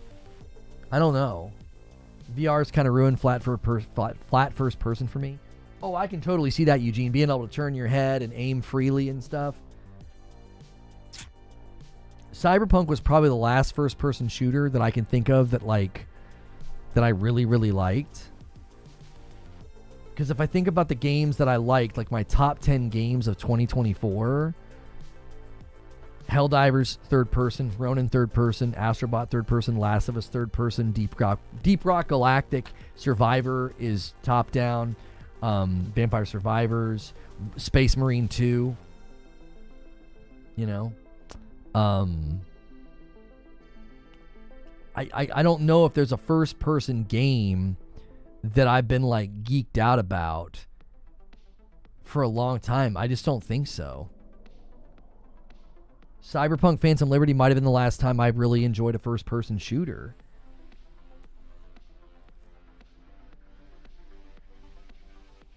Melee in Cyberpunk was so much better than guns. Yeah, I just don't like it. I just don't like it. I don't know why. I don't know. I think we just go through seasons where like certain games are more appealing, and it's like now I look at all the games that I play, and there usually there is some third person elements to it. So 15 minutes. We're going to the green room in 15 minutes. You guys have 15 minutes to try to extend. That would mean 200. If we're not at 200 by the end of the day, you guys are going to have to do bat signal for the next 2 days. You liked Witchfire. Oh, that's true. I forgot about Witchfire. Witchfire and Gunfire Reborn are, and yeah, those are probably the most recent first-person shooters that I put a lot of time into and enjoyed. And once they bring RoboQuest to PlayStation, I'll probably put some time into that with Madam. What about Vampire 1 with the millions of guns? I enjoyed that for the small amount of time that I played it. Yeah. I still think that game, that video is cooking, or did it die? Yeah, it's pretty much done. Yeah, we get most of our views on that Vampire Hunters gameplay stream, though. We get that from YouTube search and Google search. The green room is not for gifted members, no. Green room is for paying members only. Gifted members get morning coffee. They get to start every day with me, and the morning coffees have been a little bit longer recently, so you're getting more morning coffee. Friday afternoon with Hilly and Friday nights with Madam. We decided to make green room a paid feature because you get to see how the sausage is made behind the scenes, and I want people to feel motivated to upgrade. You know, we create more members content on this channel than anybody on the platform. And so, yeah, I feel like that's fair to say, hey, this is a value prop that we have, and if you like it, it's $1 to upgrade. Have you ever played any of the Resistance games? No. So waiting for Crisis 4 and Half-Life 3. Crisis 4 has been officially announced. But no release date yet. Half-Life 3, yeah, is apparently pretty close. Half-Life 3 is apparently pretty close because they have a playable version that family and friends are playing right now.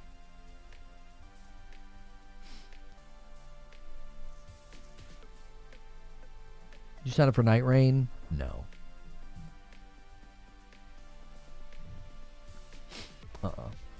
I don't know if I'll do much with Night Rain. Maybe with you guys. I'm not in the headspace right now for those kind of games. Like, I want to do a replay of Sekiro, but I've got to be in the right headspace. Right now, I'm really enjoying going through my backlog and playing games like I loved Space Marine 2. I'm loving Plague Tale Requiem.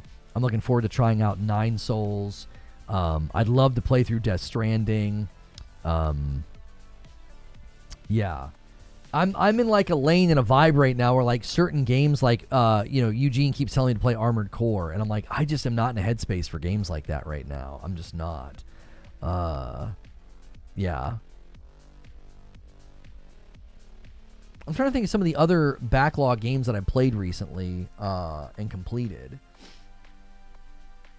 I've just really enjoyed it. I've really enjoyed combing through the backlog and playing games that are a little bit more chill, a little bit more like I can play it in like pieces, an hour or two at a time. No, I've not gone back to Final Fantasy 16. They're probably not going to give it a patch. I was hoping. I was really, really hoping that they were going to, when they brought it to PC, that they were going to get some upgrades to the FSR, and that was going to benefit the performance mode on PlayStation 5. Or that was going to benefit the PlayStation 5 Pro, maybe, and they would push out like a Pro patch or something. So, did I try Lords of the Fallen on the Pro? No, I didn't like Lords of the Fallen. It played really poorly when it came out. It had all kind of issues, and it really turned me off. I was really looking forward to that one, and it had a lot of issues at launch. Some of it was because of the Unreal Engine, but it's much better now. Again, I don't think I'm in a headspace for games like that. I just am not. Like, being like casual dad gamer, you're like, oh, it's gonna be hard. I'm gonna fail a bunch. I'm good. I'm okay right now. I don't need that. It would be like somebody saying, think of it like this. Like, every night right now, my wife and I have maybe an hour or two to watch television together. It would be like coming in the room and saying, you guys want to watch Oppenheimer? We'd be like, no. I know it's great. I do. I know it's award-winning. I know it's high-level cinema. But it's like, that's just not what I'm going to do on the couch in the evening when I've only got like an hour or two. So when it comes to gaming right now, that's where I am. I'm like, oh, do you want to play this game that's going to be tough? And, you're going to fail a bunch and have to fight the boss 10 different times. And, if you make one mistake, it's really punishing. Do you want to play that right now? I'm like, no, I'm good. In the amount of time it takes me to beat that boss, I can move through a game like Plague Tale or Space Marine and just have a great time. And that's all I really want right now. It's like, I don't want to play games like that. I really put myself through the trenches playing through Dark Souls 3 and then Sekiro, and then Elden Ring, and then I think something happened when I played Erdtree and beat Mesmer. I was like, I don't care about this kind of stuff anymore. I beat Mesmer and it was really satisfying, but I didn't feel the same sense of elation, because once I see through the veil of like what FromSoft does to make fights hard, I'm like, I don't want to do this. I feel like you're just being cheap. People are like, yeah, get good. It's the game's fault. No, that's just what I think. I just think it just feels cheap. It feels spammy and cheap. And I just don't have any interest in it. It's just going to put me in a bad mood. It was really satisfying when I figured out Mesmer's telegraphs. I was really satisfying. And then I got to second phase, and I was like, here we go again. Like, gotta make it hard. What do? Really fast, really crazy, camera, breaking, attacks. Oh, golly. Ooh. Wow. I'm real cynical about it now. Like, I get all the way to Swamp Monster and Liza P, and I'm like, ooh, you can spam attacks and put area of effect on the ground. Wow, you're really stretching, It's like they dial in the same nonsense late game every time. Every game seems to do it. Gotta make it hard. What do? Let's just spam them and use area of effect. Sounds good to me, boss. Like, I don't know. I feel like Sekiro said, how do we make it hard? Make them do all the things they learned.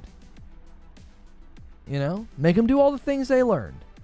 How do I make it hard in Elden Ring? Well, just spam them and put area of effect on the ground. Got all the way to Swamp Monster and Liza P. Well, how can we make it harder? Just spam and put area of effect on the ground? Oh, okay. Great. It just, the minute, I'm telling you, I immediately see through the veil. I'm like, I see what you're doing.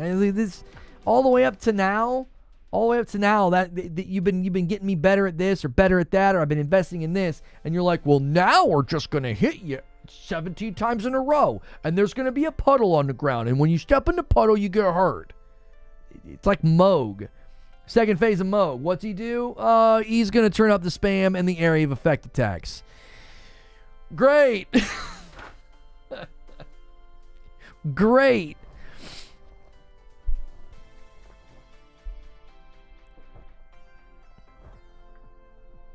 I was looking forward to what comes after Liza P. That game was so good. Ashton says, Gael's the best endgame boss ever made outside of Sekiro. I'll be honest, you picked a good spot to stop. You would hate the final boss. Oh, Ashton, I saw the final boss in Erdtree. And that was another reason why I was like, I just don't like this. It's not... Sekiro tested my mettle. It was like, can you do this? Do you have the fortitude to get through this? I feel like when they do the spam and the area of effect, it's like you're not testing my mettle. You're just being cheap. I don't have the ability to change my opinion on that. I can't like, well, you see, it's legitimate because... No, I'm just like, that's my opinion. I can't change my opinion on this. It's just where I've landed. That's just where I've landed. Radon's a cheating whore. Yeah, I saw enough footage of that fight to be like, no thanks. No thank you. The final fight, the final boss definitely has a lot of BS. Yeah. And I guarantee you I get clips saying this stuff because there are guys that will never let you know they seethed and raged and threw controllers through those fights. They'll act like it was no problem and they get good. You're just not good. I played and had no problem. And I'll get people like y'all that are just honest. And you're like, oh no, yeah, there's tons of BS in that fight. It's super frustrating. Spice King says, I said it once, I'll say it again. Most Souls-likes aren't really difficult. They're more so tedious. It's difficulty achieved through tedium. You know what? I actually agree with you, Spice King, because I think if you actually do an analysis of punish windows in a lot of these fights, they make the punishment windows incredibly short, and I think that you're correct. You're correct. It's like, this fight's not necessarily difficult. It's that you let the boss go, I get to do this, and this, and this, and this, and this, and this. Are you dead yet? Here's your punish window. And I'm back to dancing. I get to do this, and this, and this, and this. You can hit me now for half a second. Boom, and they hit you. It's like, where's the punishment window? Like, where is it? Like, that's why these guys do busted builds in Elden Ring. The punishment window's like, that's not fun. It's like, you better dodge and dodge. Dodge one more time. Another dodge. You better do a long dodge. This is a double dodge. This is a dodge from the left and then a dodge to the right. And then I'm going to stand still for half a second. And you better be close enough. Your reach better be close enough. If your weapon's not close enough, you're going to miss. And that's it. Now you can't punish me. Now I'm back to my animation set. Get the frick out of here. The punishment windows in some of those fights are just absolutely tedious. That's why the one fight... I don't even know the name of the boss. He kept running from me. It was in Elden Ring, and it's not the Elden Beast. It feels similar to the Elden Beast. And he would just go to the other side of the room. And I'm like, here we go. All right, I'm here. Boom. Dodge, dodge, dodge. And he goes to the other side of the room. Okay, we're almost there. Boom! Oh, dodge, dodge, dodge. Other side of the room. I'm like, just fight me, bro. Just fight me, bro. Like, what are we doing?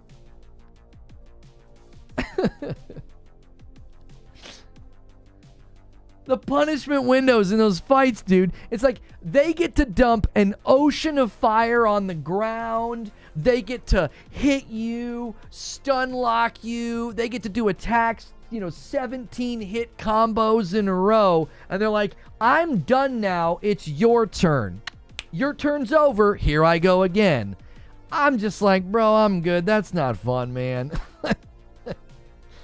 Sekiro is like you are in the trenches and properly managing their attacks with your parries, your blocks, and your management of reading telegraphs. It serves your efforts. Dodging 17 attacks in a row in Elden Ring, that doesn't do anything for me. You just didn't take damage. Good job. But in Sekiro, the reason that it's so perfect is your precision, your finesse is rewarded with more than just, good job, bud. You didn't take damage. No, it whittles down their posture. So what it does is you feel more tethered to, this is why it's so important for me to master this fight, because the defense is as good as my offense. That's not the same as, well, thank God I dodged 17 attacks in the row, so instead of healing when they're in a neutral, I can hit them once or twice. Like, that's exactly on point, Spice King. That's the difference. That's why I don't like it. Like, you just literally put your finger on the issue. You're like, this is the issue. It's just tedious. It's like, just let me hit you. That's why the dragon fights always drove me nuts. Because it was like, they just run away. And you're like, I gotta go over there and hit them again. And then you get them and run away.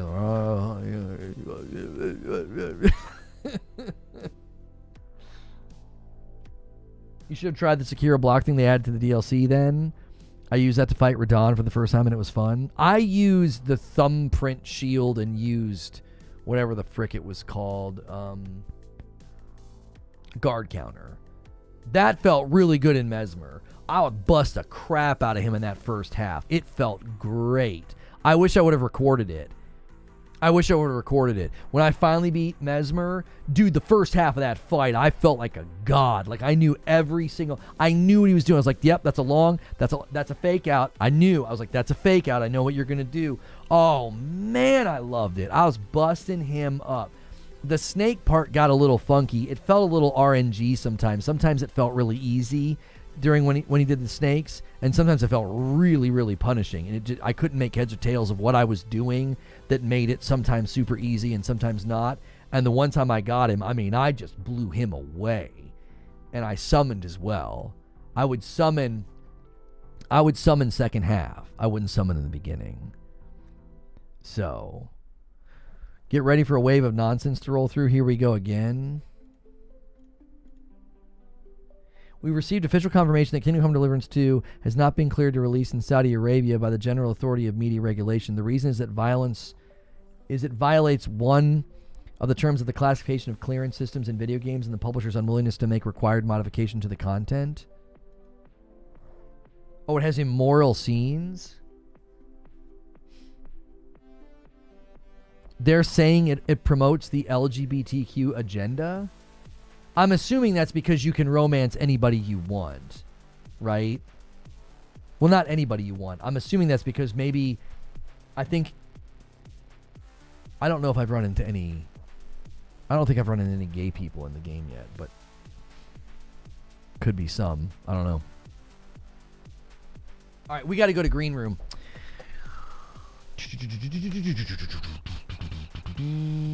All right, let me schedule it.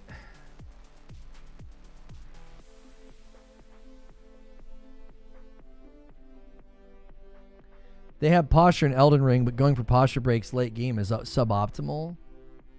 What? I mean, in the first half of Elden Ring on my No Summons playthrough, I was loving breaking posture. I got to the Fire Giant and I was like, yep, this is when I stop enjoying the game and I stopped playing. That was my third attempt at an extra playthrough. I beat the whole game of Elden Ring, tried a magic build, didn't like it. Tried a parry build, didn't like it, and then we did a posture breaking build with sword and board and guard counter, and I was loving it. And then I got to the Fire Giant, and I was like, no, from this point on, I hate the game. I don't like it. I just get grumpy. The first half, Everything up to Fire Giant, I think, is like immaculately built. I think it's like a freaking work of open world art. It's open world art, and then you get to the second half, you get to Fire Giant, and I just feel like it falls off the rails. I'm like, yeah, I'm good. I'm just going to fight some 18-hit combo spam machine that lets me do 2 seconds of punish. I'm out. Not fun. Posture break builds don't become unviable till New Game Plus 4. All right, I got to give you guys a link. If you can't come with us to the green room, do me a favor. Go check out the Marvel Rivals upload. It got off to a great start, but then for whatever reason, I think it's because YouTube was acting up. We had issues in the live. We got disconnected a bunch. It sort of stalled out. We had an amazing start. The premiere, there were tons of you guys in the premiere. If you haven't watched it yet, go give it a watch. And I'm going to spam a link in chat. If you want to come to the green room, upgrade to Member Plus or VIP. It's only $1 to upgrade to Member Plus, and you get into this extra content where we kind of plan the shows and talk shop. Thanks so much for being at Member Plus or VIP. If you guys have recently upgraded to Member Plus or VIP, thank you so much. We're continuing to try to hit those new thresholds. We're still trying to get to 600 Member Plus and above. That does get you an IRL stream on the weekend to celebrate. So if you're watching the tail end of the live broadcast, we are also currently behind on the member goal. So we're going to need to hit it hard and heavy on Thursday and Friday if you guys are going to want that Friday night stream with Madam. I'm going to end the previous stream and redirect folks over, and then I'm going to change that thumbnail because we are no longer live.